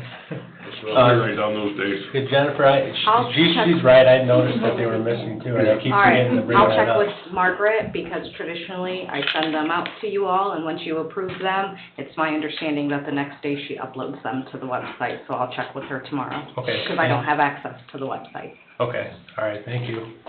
Yes, sir. My name's Jerry Wilkening. I live at 10826 West 131st Avenue. Mr. Fisher, you mentioned 800 things going to that office. That's just a figure of speech, right? Yes. Okay. Mr. Bungie locked the door. Lock the door. Okay. Because the list of things that are falling through the cracks are numerous, and I don't know how far back the list goes so far. But, Wicker Meadows has had terrible flooding problems over the years. The town bought property recently, well, I should say recently, a few years back, to try to alleviate that. The property's been bought, from what I understand. Julie confirmed that to talk to her last night. What is being, where does the push need to be now? Get it designed? Is that the plan? It needs to get worked on. It didn't get finished. Property did get acquired, and The property is acquired? yes, it is acquired. Okay, all right. I thought you said it wasn't. No, it did Yeah. get acquired, and for whatever reason, cracks, whatever, it never got Okay. finished, but it has, I've had a discussion about it with a couple people. But, and I don't wanna minimize it because it's important, it needs to get done, but there's, Well, it's very important because anything that happens to the south of that yeah, I understand. is critical. By the way, and has been, concept proposed development for some of the area to the south. Who's on the stormwater? Who got stormwater? So, can we have stormwater take on that? Discuss that, definitely. And I just wanted to mention, for those of you out there, the property, it was about $15,000. There was a lot of work done that helped the problem immensely. No one's getting water in their basement anymore. If there's water in the backyard, it drains. Don's not here, Tim can speak on some of the work that his team did. It has alleviated a lot of it. I'm not gonna say it's bone dry or a desert. I live there, so I have a vested interest in, I don't wanna be known as like, the neighborhood that's a swamp. It has gotten so much better from the work that Tim did. Can you just speak on? Well, I know that Don created a plan. There was some property, I think there was 4 pieces of property that needed to be acquired to establish his plan to put basically a bypass into the south of Winding Creek. One piece of property was acquired. I don't know whatever happened with the rest of the properties. During that time, we redid the swale on the south edge of Wicker Meadows, getting the water to the detention pond. The biggest problem that was found after this whole thing started is that there was never a high water overflow put into the north end of the detention pond back there. So essentially, the top of the detention basin had to get completely flowing over the top of the basin before that there would be any relief to the neighborhood. So that high water elevation was supposed to be about 32 inches below the top of the bank, which essentially is a 12-inch culvert going through the bank, so it's basically like a bathtub overflow, same concept. Water gets so high, water could relieve itself from the pond and continue on to the north. So we installed, as soon as we found out that was missing, we installed that. We actually didn't install it, we actually went out there the next day, and because it was a rainy time and it was flooding like crazy, but we actually went out there and dug the trench out of the north end of the pond to relieve the pond when it filled up, and presto chango, that elevation of 32 inches of water height is what was allowing the water to go into the basement window wells, because if you imagine the pond filling up that high, the water level in the whole neighborhood was up to that high. By lowering it that 32 inches, that water was able to continue north and leave. So me and Don had conversation, and I know everybody was acquiring the property, and the meeting, Don was trying to engineer something that was going to meet the 100-year high water, rain, whatever. That was his kind of deal with why that ball started rolling with acquiring the property and doing that other work. The work that we've done has alleviated the problem completely, because now the water level is 32 inches. I mean, if it's raining hard as could be, I mean, I've been out there several times with, up in water to my knees in those cul-de-sacs, and like a since we've done that, I've been out there in the downpouring rains, and there's not even water. There's water in the curb lines going into the pond, but there's been zero deep water. Again, it's not So, perfect, it's not. Yeah, but again, It's a lot it's better. pretty good, and, according to Don, if his whole idea of designing the bypass system was until the old tree farm at 129th was developed, that the concept for that large area was to be a big detention pond to the west in the back of that property, which would manage that water much better now than it is just in the open field. So his acknowledgement of it back in the day was that either that tree farm pond needed to be put in, or we needed to try to do the property acquisition and kind of go that route. But then once that overflow is fixed, it's pretty much solved the issue. And that was designed to be in there, it was just overlooked by previous inspections or previous engineering, that pipe just never got installed, so. So now that you're all up to speed on this, I have another question. Who paid for all these repairs, the taxpayers? Who paid for the Who paid for all the pipe? repairs, the pipe, all the work you did, taxpayers paid all that? Yeah. So, there's still a piece of that needs to be done, that's my point. Especially if other development happens over there. Oh, heaven help us. One more thing, two more things. The November report for sewer treatment is low. Have any of you seen that? I've looked over it a little bit, Okay. Gary, yeah. Okay. And the numbers are what you think they should be? Or you're not surprised by the numbers, I should say? I'm not surprised by a number, but the Joint Management Oversight Board is gonna be doing a lot of fact-finding here, Gary, to confirm a lot of stuff too. And I just got the December report, and we're about, almost 57%, and low used about 43%. Yeah, well, what I saw was 88,000 was sent and only 87,000 was able to be dealt with. And that was, that's in November. So that's a little concerning. Now, my favorite thing, street lights. All the modifications to lights around town that do not meet our lighting ordinance. Who's taking care of those? It's a misuse of property, so I got a hard time believing that the code enforcement. Right, and we have a list of those, and, now that the building part kind of thing is, we got another guy back in, and we have some of those on our radar. That is building department. Huh? That is gonna be the building department? I mean, nobody else is doing it, so yes. Bill's shaking his head, yes. That's the building department, yes. Okay. Thank you. Thank you, Mr. Wilkie. Thanks, Julie.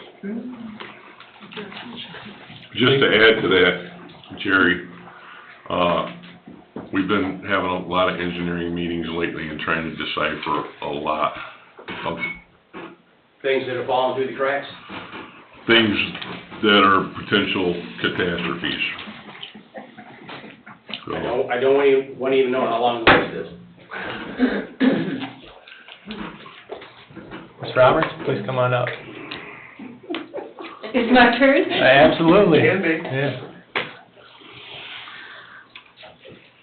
Brenda Roberts, 15008 Morse Street. Right there on that hill where they all go on the accelerator and the autos. And I am so happy that Bill is looking into this situation of the speed limit. I approached him a few weeks ago, I think it was, and I think asked. it was the last meeting. I don't know, and asked if we can't do something because it is Cedar Lake property. And the problem is, you see, I sit right there, so I hear everything going on. And they're so reckless. And you have the 30 speed limit on Reeder Road, goes right into the 40, and then they zoom down that hill and zoom back up again, but they don't go even 40. They go 50, 60, sometimes they have races there. And as you probably know, among other things, I consider myself to be caretaker of our wildlife. And just a year ago, we had a great horned owl hit by a car. And the female in the nest had a couple of babies, but had to abandon because she couldn't feed them anymore. And they've been gone since then. I've had it, and about 6 years ago, I went to the county highway department and asked for deer signs, which they brought the very next day, so that I have the deer sign just after Reeder Road on the west side, and the deer sign coming up the hill from the south. Also, we have just had to shoot a poor little doe, she was just a young one, and the DNR had to come out and shoot her because she was so badly hurt by a car. Still alive, poor thing. And I had a deer, about 2 years ago, who lived at my front porch, had lost its mother, and it finally got hit on the road right in front of my house, came and died right at my porch. And then there was another deer right there that had lost its mother. That's always a bad thing for these animals. And got hit and torn up very badly. And this is always happening here. And I really believe that if we put up this 30-mile-an-hour speed limit, of course they won't follow it, but they might go slower, and people start to realize that this is a wildlife sanctuary here, and it helps protect our wildlife. So I'm hoping you will agree to it and that we can get that done. Brenda, there's really no agreement because the max speed limit in municipal property is 30 miles an hour anyways. It's just a matter of changing the ordinance, so. Great. Let's change the ordinance. Okay. That's all I have to say. I'm very, very, very happy that you're doing that. Thank you so much. Thank you, Ms. Roberts. We'll definitely consider it, especially if it helps with public safety and improving quality of life. And public safety. Crazy. Yeah. And they race, and I live there, see, so I know all of this. Sure, yeah. Okay, well, thank you very much. Thank you, ma'am. Thank you. Any other public comment?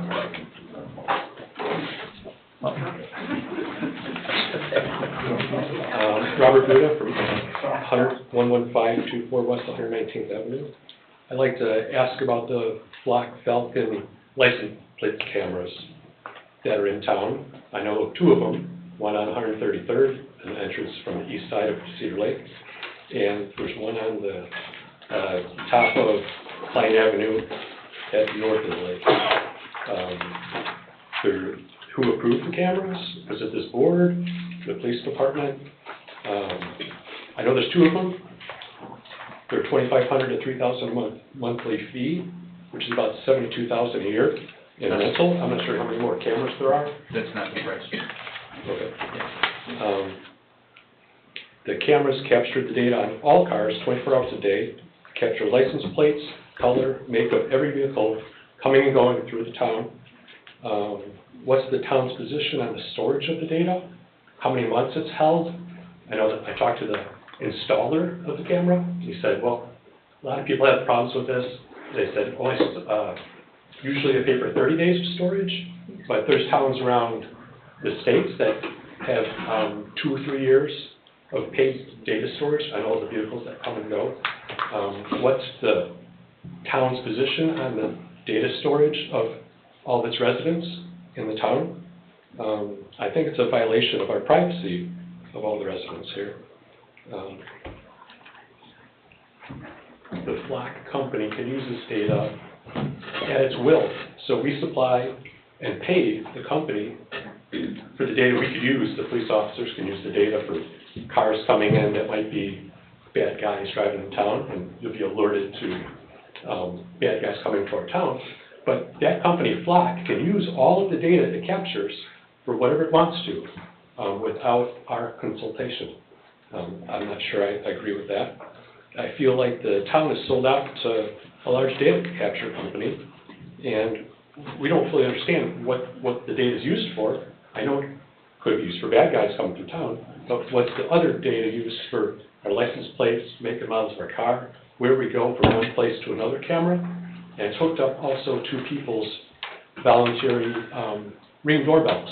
If you have a Ring doorbell, that Flock company has a program with the Ring doorbell company. So if you drive through town, park at someone's house as a Ring doorbell, they know you came from here to there? It just seems a little. We don't have that data though. Flock has that data. They might. Yes, so I just would like to know who approved the cameras, and somebody get back to me after the meeting. Well, we can give you some answers now, hopefully, sir. Chief Fisher? So we approved the cameras last year. The total cost for the cameras was, I think, $10,000, correct? Just under, I believe. Just under but we would have to $10,000 for the contract, on a yearly installment. We have 4 total cameras in town. Those cameras read against what's called a hot list. So that's vehicles that are stolen, drivers that are suspended, or registered owners that are suspended. But that's the purpose of it. We also have the ability to go back and look at data if we have reports of crimes and get reports of specific vehicles. We can go back and look at data. So if we're looking for a blue Ford Ranger that just committed a burglary, we know that the suspects are in that, we can go back and look at those. But truth be told, we're very behind the 8 ball, because if you go from our community north, every town or city has at least 4 cameras in there. The Lake County Sheriff's Department has 130 mobile cameras around the whole county. Every community has some kind of system. Flock, just over the border is, every community in Illinois has a Flock system. Right, but there's an abuse of the system. There's been documented cases of abuse to the Flock system, people going in, using the data, stalking people, mostly from police department, nationwide. If you look it up, anybody looks up the Flock, you can find it. But if we have abuse within our department, we have the Board of Safety Management, we have a policy on it, so. I'm not sure. Yeah, so we ensure that it's secure at our end. And the data capture that Flock can use as well, no one knows what. But that's a national company, I couldn't tell you what they. Of course. Yeah. Yeah, so that's just my. I mean, our goal was to be able to depict the hot list, which is vehicles that are stolen, because we had such an influx in Lake County of vehicles being stolen and taken over into Illinois. So we wanted to be able to stop that, as well as the people that are driving that shouldn't be driving. Because how many have we stopped? Based on Flock? Yeah. I couldn't tell you. I mean, we also have access to. We also have access to the license plate recognition software that the county owns, so we could be stopping off of that as well. Right, but I mean, it's, why are we paying this if we're not benefiting from it? Well, we're benefiting, that's a guarantee. If I could add just real fast, and I'm sorry, I don't know why the smart board's not working, but IT has pulled up for me.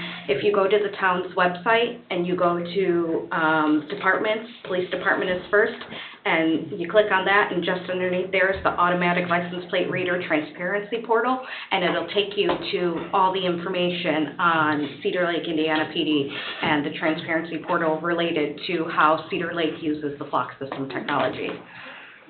So we know how it's used, but there's potential for our data being sold, which it is, to a national database, and who knows what they're doing. That's my point, that's all. I understand. I think that now you've kind of raised some awareness to some of us, maybe. Wouldn't there be like a service agreement or something that we signed with them that we can go look through? The transparency portal that's on the website tells exactly what we do with the data. Well, not us, I'm saying with the company itself. Don't they have a service agreement that we signed when we signed up to go with them? Yes, correct. Can we get a copy of that somehow? We have one, because the previous town manager is the one that signed it. Okay. Yeah. Could someone share that with the council so we can take a look at it, please? It was through the IT and the previous town manager. I wasn't, I was just informed that we could do it, so. Okay. But we could definitely get it to you guys. Well, we could check with Cliff. Yeah, Cliff's definitely got it. All right, thank you, Mr. Brewer. Thank you.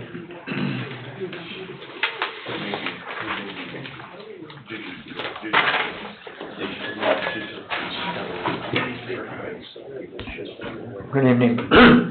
Carl Sprague, 7326 West 143rd Avenue.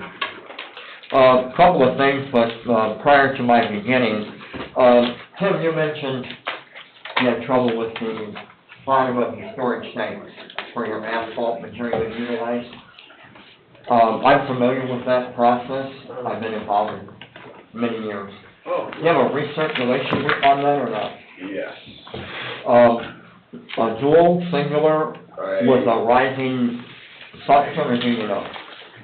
No idea. I'd be glad. I know it's got a heater on it, and Yeah. I know the stuff in there was extremely old, but I don't know a ton about it. I know it will polymerize Yeah. after a while. I'm more than willing to come over and take a look anytime, and if I can help you out, I would. Oh, great. In reference to my background, what we've done in the past in the Yeah. refineries and all of that.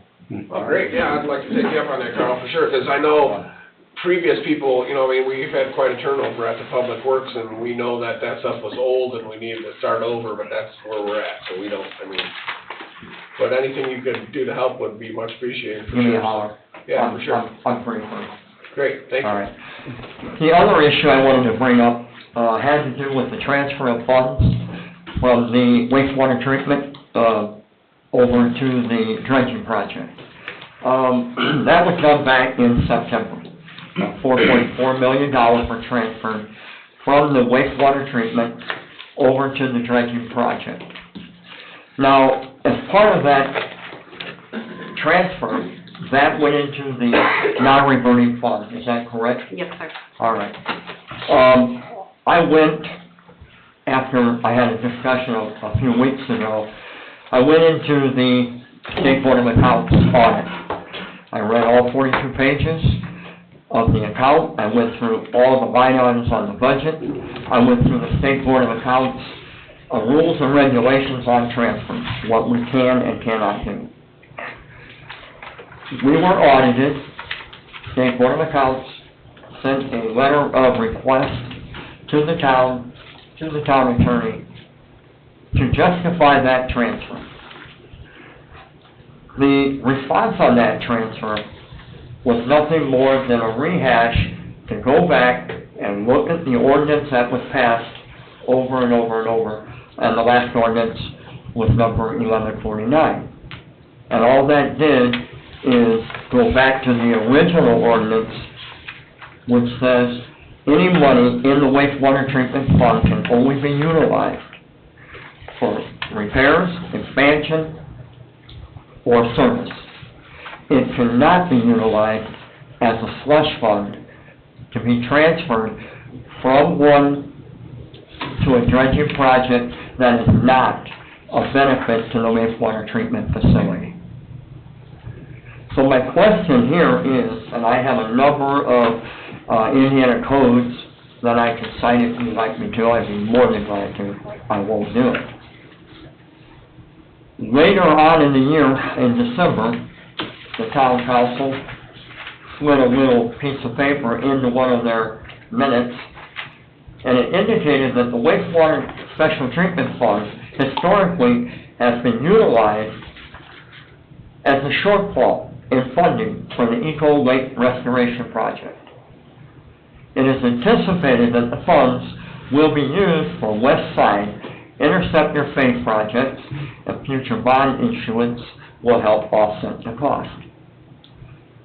Improvements other than buildings assumes $4.2 million for West Side interceptor, assumes disbursement of $3 million for the EQ basin, and in 2025, disbursement of $1.2 million sludge dewatering. And then on item number 3, assumes in 2023-2024 a disbursement of another $2,100,000 for Eco Lake restoration. So my question is to the board, how can you approve that transfer when the ordinance that we have on the books does not allow for it, the State Board of Accounts does not allow for it, and unfortunately, Jennifer, and I apologize to you, you did not answer State Board of Accounts inquiry. All you did is reference the ordinance and the resolution. And the State Board of Accounts, I don't know if they've ever been given proper explanation as to how we transfer $4.4 million from a designated fund for the sewer, primarily, over to the wastewater eco restoration. I don't want to see my sewer bill or my wastewater bill go up. Gary brought up a point. We're developing more and more houses in Cedar Lake. We have another 400 coming. we're at the max of our wastewater treatment down in Lowell. And we're transferring $4.4 million out of that fund to dredge the lake. Under State Board of Accounts, you can't do that. You can only loan money from one budget line item to another budget line item, but it has to be brought back. It's a loan. You cannot put it into a non-reverting fund. I would like to make sure, and I want to know, is there anything being done to bring that money back from the non-reverting dredging fund back into where it belongs? And I also want to make sure that we're not going to move another $2 million out of the wastewater treatment, which is unauthorized, into the dredging project in the future. You want to take this, Greg, or you want me? We have some opinions on that. I know everybody does. I mean, there's a lot of opinions. Yeah. Obviously, Carl, we're doing a lot of fact-finding here and trying to figure out the state of affairs in this community when it comes to utilities. And I keep going to the JMOB meeting that's coming up, and what the needs are going to be and what the vision is for Lowell and Cedar Lake and how that's going to tie into what needs to be done down there. Me personally, as a resident, it doesn't sit well with me that funds transferred, even if they were legally, from wastewater treatment plant, and then down the road, a council might have to come to the residents for more money for wastewater improvements. That's my opinion as a ratepayer and taxpayer in this town. That money and the rate increases that we've been paying for the last 10 or 15 years was supposed to, at one point, develop our own treatment facility. Right. That's what that money was for. Right. That $8 million that you took $4.4 million from was supposed to help develop our own facility. That wasn't supposed to be utilized as it was referenced in December as a slush fund or an emergency fund. You cannot do that under the State Board of Accounts. It is not allowed. I have some documents here that I've been looking at just based on that, and that started July 5th of 2022. Yep. And I've got the breakdowns, and again, what are we, 23 days in here? I'm not blaming you, I'm just saying. Oh, no, I understand. This needs to come out. I understand. Right. Yeah. And that's part of the reason why I have this, and we're looking at it. That's why you're here. Just so you know. As far as the $4.4 million, you're exactly right on that figure. I don't know if that money has been spent already. It has not. Been spent or not been spent?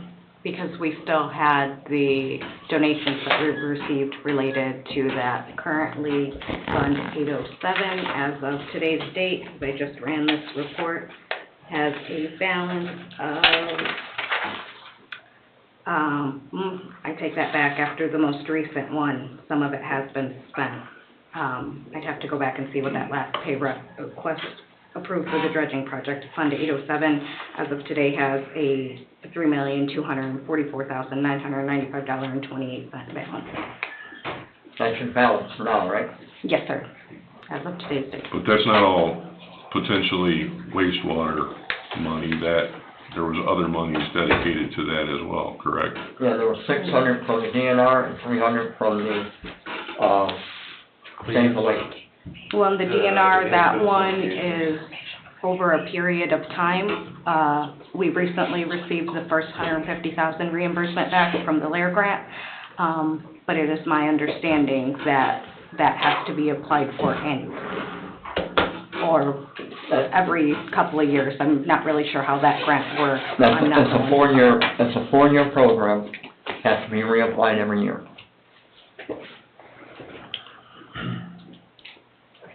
So all the figures are here. I just recently got this. I've gone through it and made some marks on it. I wanna circulate it to the rest of the town council and let them go through it and make some I would marks. also, and again, and this is not a slam on anyone. Part of that response also went to the town attorney. So Jennifer responded, she received a letter back, State Board of Accounts. They still wanted additional information. She forwarded that to the town attorney. He wrote up this beautiful letter, and all it did was a rehash of where Cedar Lake was 100 years ago. And all they did is rehash the same resolution, the same ordinance information that Jennifer had given. Nowhere in Jennifer's answer, and nowhere in the town attorney's answer, is there justification to transfer that money. So my question would be, can the town attorney look at the information from another position, yours, and see what we have to do to bring some of that money back? I'm all for the lake. I have no problem. I use the lake. I love it. And I want to see it restored. But I don't feel that we should take $4.4 million that everybody in town's been paying for the last 20 years, put that into lake restoration, and we have a contractor come in here and build 400 houses, and now you're gonna come back to me and say, I need another $10 every month. That's inappropriate. I can speak for myself, and I don't wanna do that either. You know, I don't think that's a popular opinion. So, I wanted to bring that up, I want it on the record. I feel it was an inappropriate transfer. State Board of Accounts feels it was a non-authorized under Indiana code.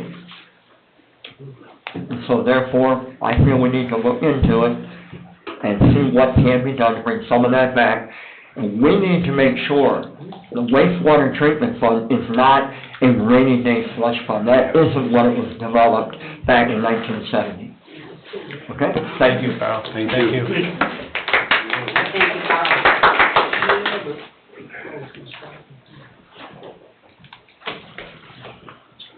Charlie Quarterfax, 9505 West 137th Avenue.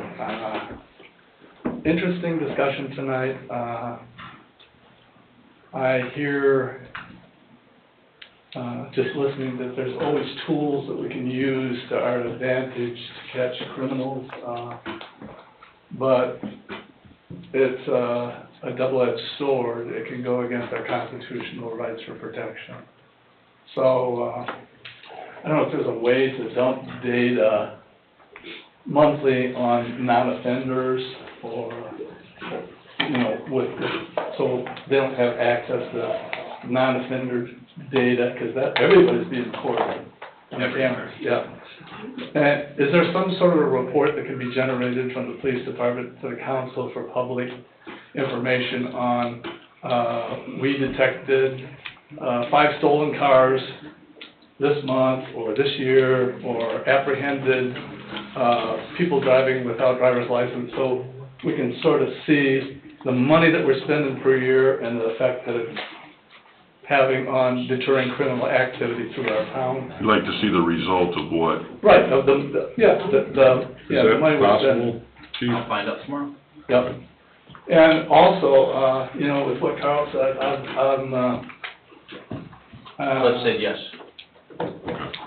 Yeah. Can you maybe get that together for the next meeting? Is everybody okay with that? Yes, sir. Born in this community, I lived here all my life. Been paying sewer bill on my home where I'm at since 1984.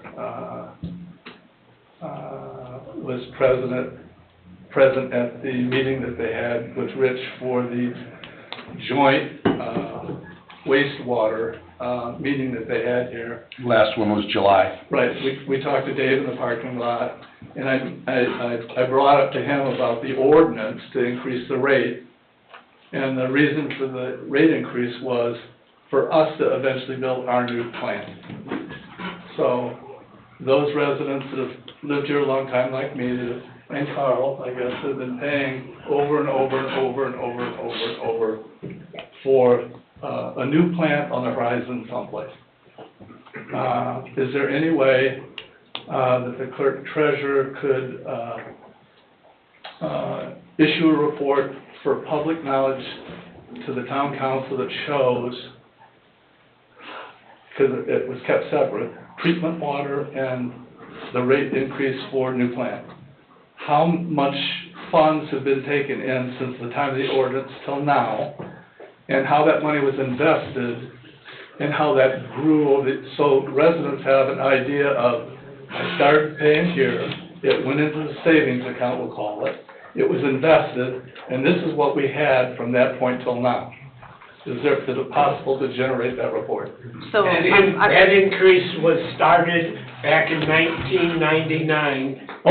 It went from $30 to $48, Yeah. and that was $18 more a month. Yeah, I know, I talked to Dave, we talked about the ordinance when we were there. I'm talking about, this is what was invested, this was what collected total on that split. This is what was invested, this was at the end. No, this is what should be there now. It was a calculated, analysis. I wanna know. So- There's been expenses. there have been, so Yeah, I want to make because we sure don't. I'm Well, understanding right. correctly. So we can most definitely do a revenue report. I'll have to see how detailed we can get, because my understanding is prior to me, the software for the town changed, and so data was just kind of converted into the new software. So I don't know, if this increase happened in 1999. I don't know how down I can get, like monthly wise, things like that, but we can definitely show the beginning balance of that fund, and then we can do a report to show expenses. But if you're, It is a difficult number to That's come a lot- to, that's a lot of because there have been years. repairs and things done, and it, So what was represented, I think from my recollection and talking to Wilbur Cox, that's back there. yeah, well, I'm back there too, so, that certain percentage of the money was only gonna be used for the construction of a new plant in Cedar Lake. That was the dialogue at the time, and I was in the room when that happened in 1999. Now, do I have a photographic memory of what happened No, there? and I don't either. But that was the discussion at the time, that was going to be used for future. And Charlie's back there, he was in the room at the same time too. That money was to be captured for a future Cedar Lake's own sewer treatment plant. Right, so all I'm asking is, how much of that total sewer bill per resident went into that fund, and how was the money invested, and what would be the total now to spend on us? I don't know if I'm gonna answer your question, but I was here before for 12 years. Yeah. 23 days is it 23 days into this term? Yes, sir. But every time, and we did borrow from that sewer fund a number of times in the 12 years that I was here before, but it always got paid back.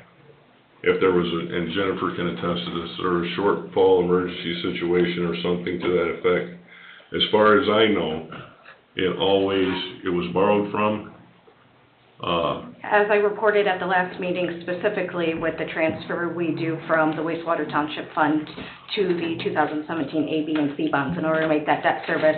As soon as we receive the spring or fall settlements from county, we turn around and we do an entry to pay those funds back to the wastewater fund, and then... Usually it's something that there's an extraordinary circumstance we didn't get to draw from the county or something Yeah, of that nature. during short use, And things like that. it's perfectly fine to use that money on a temporary loan, what they call it. Yeah, and then we turn around and we do the Well, temporary loan. I'm saying that to get to a point here.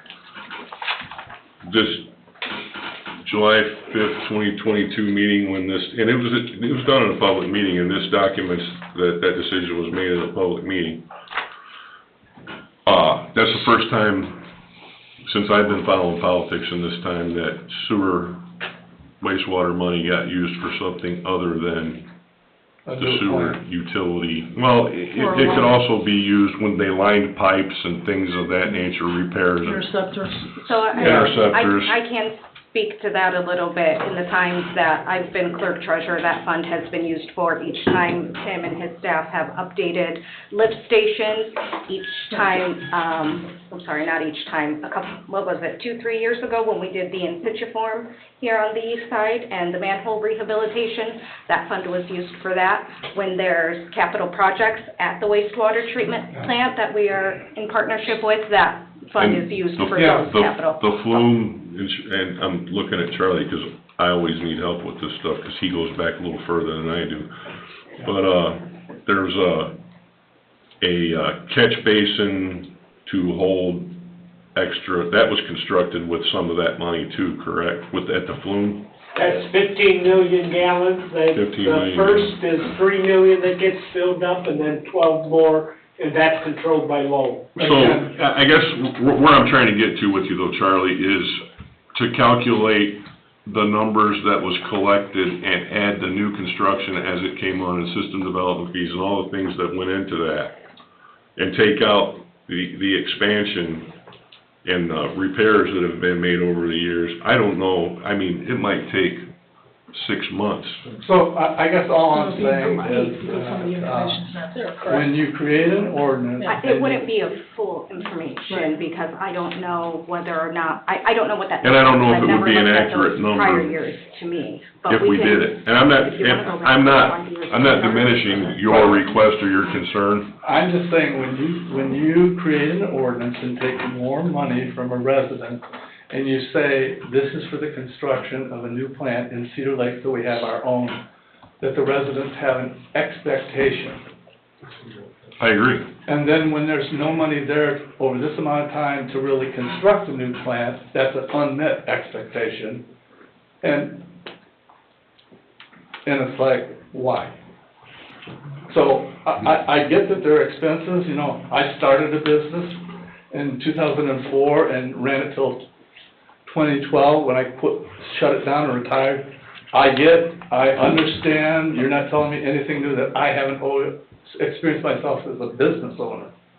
I get how it works, I get there, but you hear the expectation and then, so that's all I'm saying. It's like, residents would like to know what money is there that's gonna be dedicated to a new plant. So I think I would the actually figure, let you just narrow it down because to ask to, me to go from now back update to Lowell's that, is our I mean, there's a lot of history. I don't 26 know. million, or what is gonna be our, Utilize the system to that's a number that's find been thrown abilities, around but to help that is update the Lowell a long plant. history. That's ours. A lot of changes in administration, but So every $1 million if you don't mind they say we starting gotta small, increase because it by to do $1. something like that, well, you might have to So- see annual financial Well, report. that's all I'm looking for. I just don't know how we, and I don't wanna, again, diminish your Oh, request. yeah, I just I don't might be know how. asking for something that can't be done. Yeah, I don't know how we devote the kind of resource to get to that. I hear you.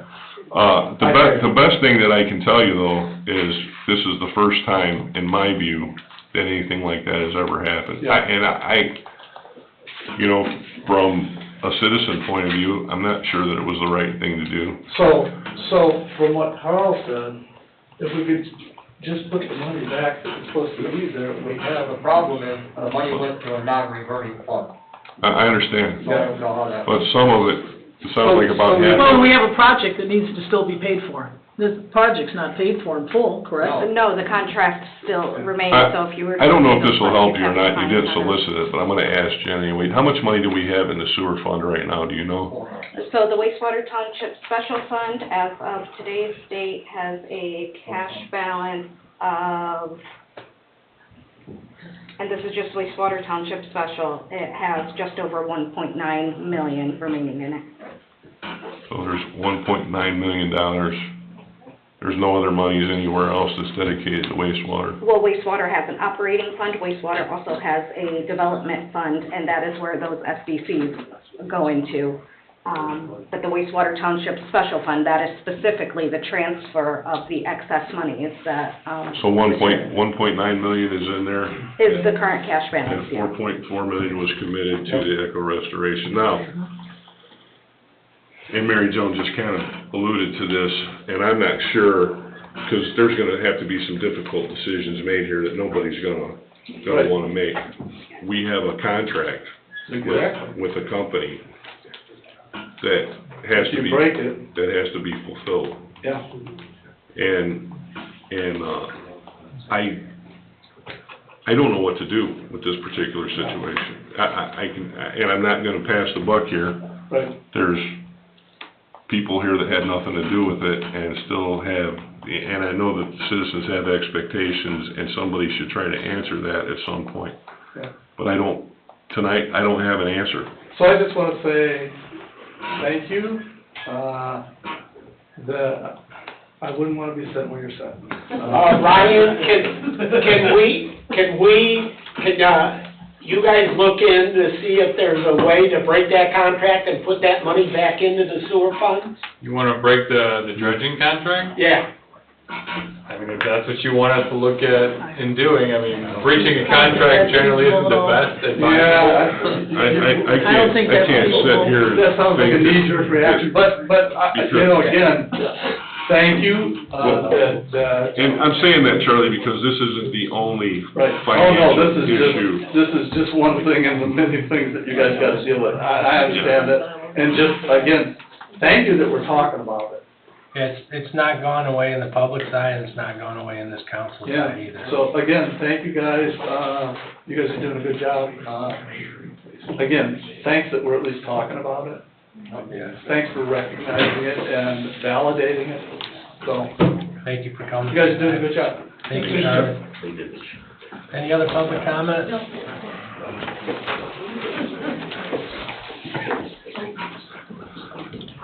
Jerry Wilkening, 10826 West 131st Avenue. Charlie just, somebody mentioned the words matching or donation. Is there other monies coming to this dredging project from private entities, CLIA, Yeah. the county? Clea had been here at a meeting, 1 or 2 years ago now? Yeah. Maybe a little And over a year ago. What is their monetary commitment at this point? I'd have to go back and I'm look just at the curious. receipts. I'm just curious. I believe the first donation Clea made was around $350,000. Okay. And then I believe and that was 2 checks, and then I believe there was a 3rd check they gave a few months later, but I cannot recall the amount of that 3rd check. Okay. There's been some discussion about. There's some other monies out there. Nothing that I Okay. know of has been secured yet, but there's been talks about it. Okay. County, state, stuff to that effect, right? I heard some rumors about the county too, but I just figured I'd ask. Yeah, nothing's been committed yet. Yeah, nothing is confirmed, but there will probably be hopefully, some upcoming discussion about something like that. All right. Thank you. Thank you, sir. All right, anyone else for public comment? Jennifer, do you have anything online, or anybody like to speak? Oh, wait, we do have one hand raised. Go ahead, Kevin. Hi, can you hear me? Yes, sir. Hi, Kevin Hill, 97252 West 129. My only question would be on the discussion we just had about the wastewater funds is, what are the consequences for the people who left the council, who did this to us, who spent our funds that shouldn't have been spent, and now we're all in this boat together, right? So what do we do now? What can we do as far as moving forward? There should be some consequences for their actions. I don't have anything for you, Kevin, on that. I mean, will you guys look into this, or, I mean, is this just gonna be let go, or are we just gonna say, hey, we got a contract now, we gotta pay it? I can answer that, we don't know. We don't. I understand, but I'm saying there were things done here that shouldn't have been done, and they were done, and we all know who's responsible for it. And, believe me, I'm the guy that initiated this stuff with the State Board of Accounts and that, and I sent letters to the State Board of Accounts, the DLGF, the Attorney General's office, asking them, what are they gonna do going forward to get our money back? And all I hear is crickets, guys, so I'm asking you to look into this. Okay. Fair enough. I'm sorry we don't have an answer for you tonight, but it's on our minds now. Thank you. Thank you, Kevin. Anything else, Jennifer? No, sir, no other hands raised. Okay. Public comments now closed. I think you had some wouldn't have come out. Oh, sorry, we'll open it back up, Mr. Broadhurst. I just have I don't know if this might help, suggestion. I've been in a lot of the meetings, I'm sorry, Terry Broadhurst, 14513 Morris. I don't know if this could help the taxpayers, but as most people in this room know, the dredging project is based on phases.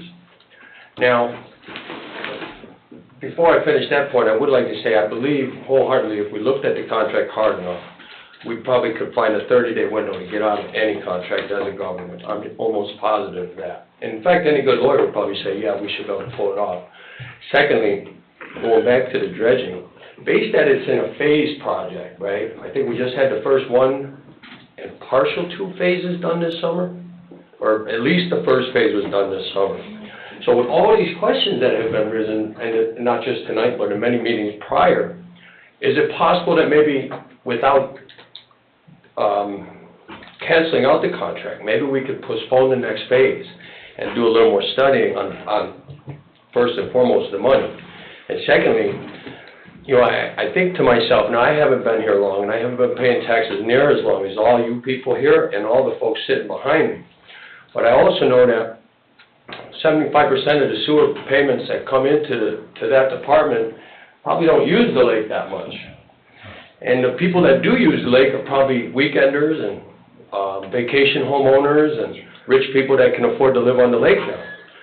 And for all the benefits they're going to get, that is truly coming out of 75% of the population that don't even get to use the lake that much. I'm sure of it, right? So, I don't know.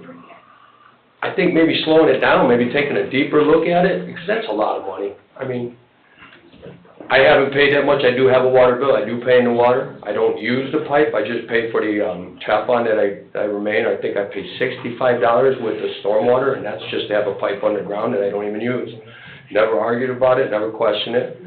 But now I'm hearing all this, and I'm thinking to myself, Jesus, if you launch a boat, you got to pay $10. You know, there's money that comes in on the lake, but most of the people that live here and pay sewers don't get any of that money, and quite frankly, probably don't use the lake like, as I said, the weekenders, the vacation homeowners, the rich folks that can afford the lakefront property now. You can see the mansions being built, you know.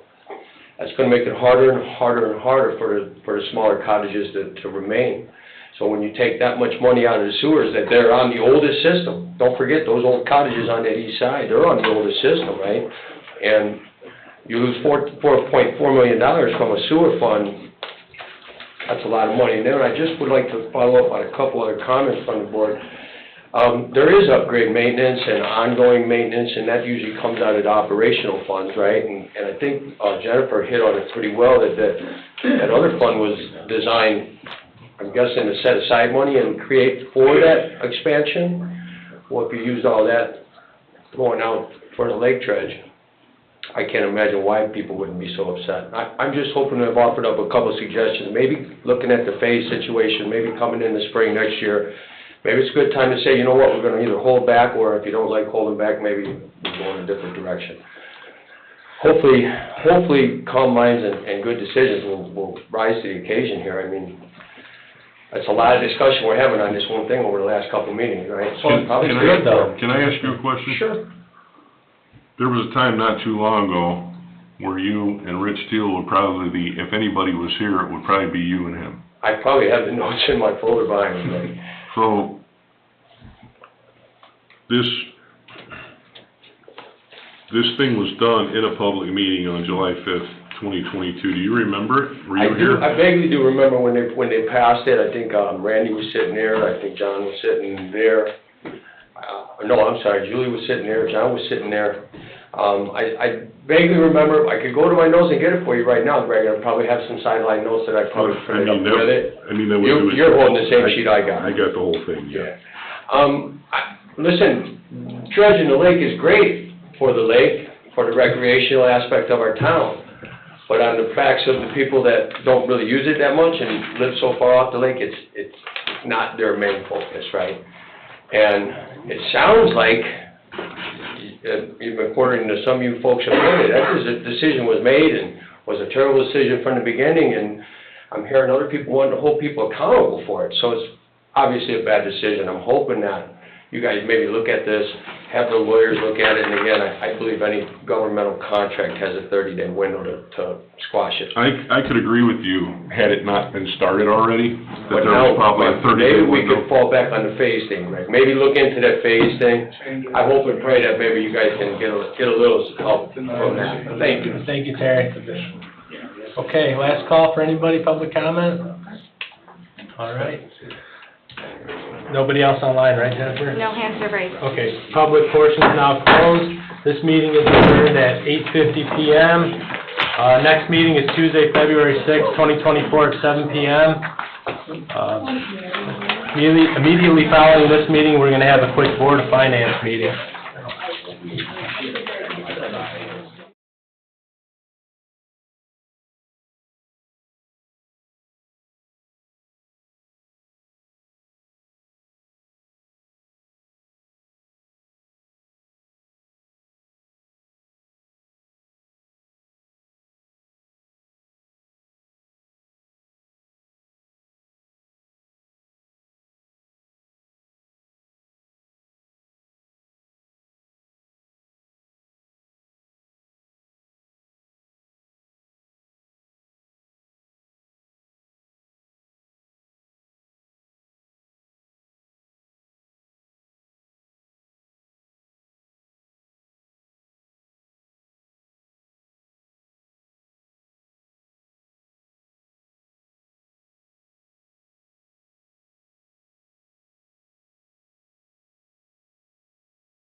I'm gonna let you. The Board of Finance special public meeting for January 23rd, 2024 is now begun. Please stand for the Pledge of Allegiance. I pledge allegiance to the flag of the United States of America and to the republic for which it stands, one nation, under God, indivisible, with liberty and justice for all. Start with roll call. Robert Carnahan. Here. Julia Rivera. Here. Nick Recupero. Here. Chuck Becker. Yes, here. Greg Parker. Here, still here. Mary Jo Dixon. Here. Rich Teal. Here. I am present. Jeff Bungie. Present. Mr. Austin is absent, but Mr. Deutmeyer is Here. present. We'll begin with the election of officers. Is there a nomination for Board of Finance President? I'd like to nominate Nick Recupero. I'll second that. Are there any other nominations? Hearing none. Robert Carnahan? Yes. Julia Rivera? Yes. Nick Recupero? Yes. Chuck Becker? Yes. Greg Parker? Here, Mary Jo Dixon? Yes. Richard Teal? still here. Yes. Sorry. I'm counting the here as a yes, okay? I'm just gonna let it fly. It was a yes, Jen. Thank you, Jasper. Thank you. I'm just disturbed. Thanks again, you guys. Number 2, election of officers, Board of Finance Secretary. Do we have a nomination for that position? I'd like to nominate Julie Rivera. Do we have a second? Okay, any other nominations? Okay, roll call for Ms. Rivera. Robert Carnahan? Yes. Julia Rivera? Yes. Nick Recupero? Yes? Chuck Becker? Yes. Greg Parker? Yes. Mary Jo Dixon? Yes. Rich Teal? Yes. Motion carries 7-0. Moving on to new business, approval of the January 26, 2023 minutes. They're in the packet here. That was a long time ago. That was only a 9-minute meeting last year. Okay, maybe we'll break the record tonight. Do we have a motion to accept the meeting minutes from 2023? I'll make a motion to accept. Second? I'll second. Motion by Ms. Rivera, seconded by Mr. Teal to accept these minutes. Roll call? Robert Carnahan? Yes. Julia Rivera? Yes. Nick Recupero? Yes? Chuck Becker? Yes. Greg Parker? Yes. Mary Jo Dixon? Yes. Richard Teal? Yes. Thank you. Motion carries 7-0. Item 2, consider approval of the 2023 financial report. Ms. Sandberg? Okay, so this one is a lot easier than last year. For the year 2023, the town had no investment. But what I did include was a cash summary by fund report for year 2023, and I also gave you a little history on the general fund cash balances, 2019 to 2023. And I'm not required to provide that for this specific meeting. I just did it so you had a little substance here. Okay. But there were no investments previously. Just background if nobody knows, back in '22, actually, I think it was the end of '21 into '22, we had excess TIF funds, and so we invested those with Trust Indiana because it provides a decent rate to government entities, and it's also pretty liquid. So if you need to do that, we ended up withdrawing our funds in '22 because we needed it for cash flow purposes for that fund for ongoing activities at that time. And since then, I just have not been comfortable making any further investments with town monies at this time, just because there's a plethora of projects the town is doing. Very good. Thank you, Jennifer. Any questions for Ms. Sandberg? Do you have interest-bearing accounts on checking? Only one, but it's very minimal interest that is earned. We call that our general checking account, which consists of the general fund and all those other minute non-reverting funds. So I don't remember what the rate is off the top of my head, but it's nothing to write home about, Bob. Yeah. Well, like I told you, Wendy Miss, who's the clerk treasurer Munster, was chairperson of finance and personnel for Northwest Indiana Regional Planning. They were getting minimal amount of interest, and they're dealing with millions of dollars, and the interest rate just skyrocketed after she told them what to do. Okay. So There's options available to government entities, but there are specific rules regarding funds, what kind of funds you can invest, how you can invest those, whether it be money market accounts, CDs, things like that. We started to look into it, I think it was the beginning of last year. We had a discussion with our financial consultant, but again, there's been so many projects ongoing for the town and so much cash flowing out for those projects, that it's just not something we've revisited yet. And I'll just say one thing, since Jennifer took over as clerk treasurer, we always at the beginning of the year had to borrow money to start the year out, and since she's been the clerk treasurer, we haven't had to do that. Very good. Thank you, Jennifer. Any other questions for Jennifer? No? Okay. Do we have a motion to approve the 2023 financial report? Okay. Do we have a second? I'll second. Who made the motion? Mr. Becker. Mr. Teal seconded it. Any discussion? Roll call, please. Robert Carnahan? Yes. Julie Rivera? Yes. Nick Ricciuto? Yes. Chuck Becker? Yes. Greg Parker? Yes. Mary Jo Dixon? Yes. Rich Teal? Yes. Motion carries 7-0. We'll move on to public comment for the Board of Finance. Public comment. Jennifer, anybody online? No hands are raised. Okay. Public comment is now closed. This meeting is adjourned at 9:10 PM. The next meeting will be January of 2025, date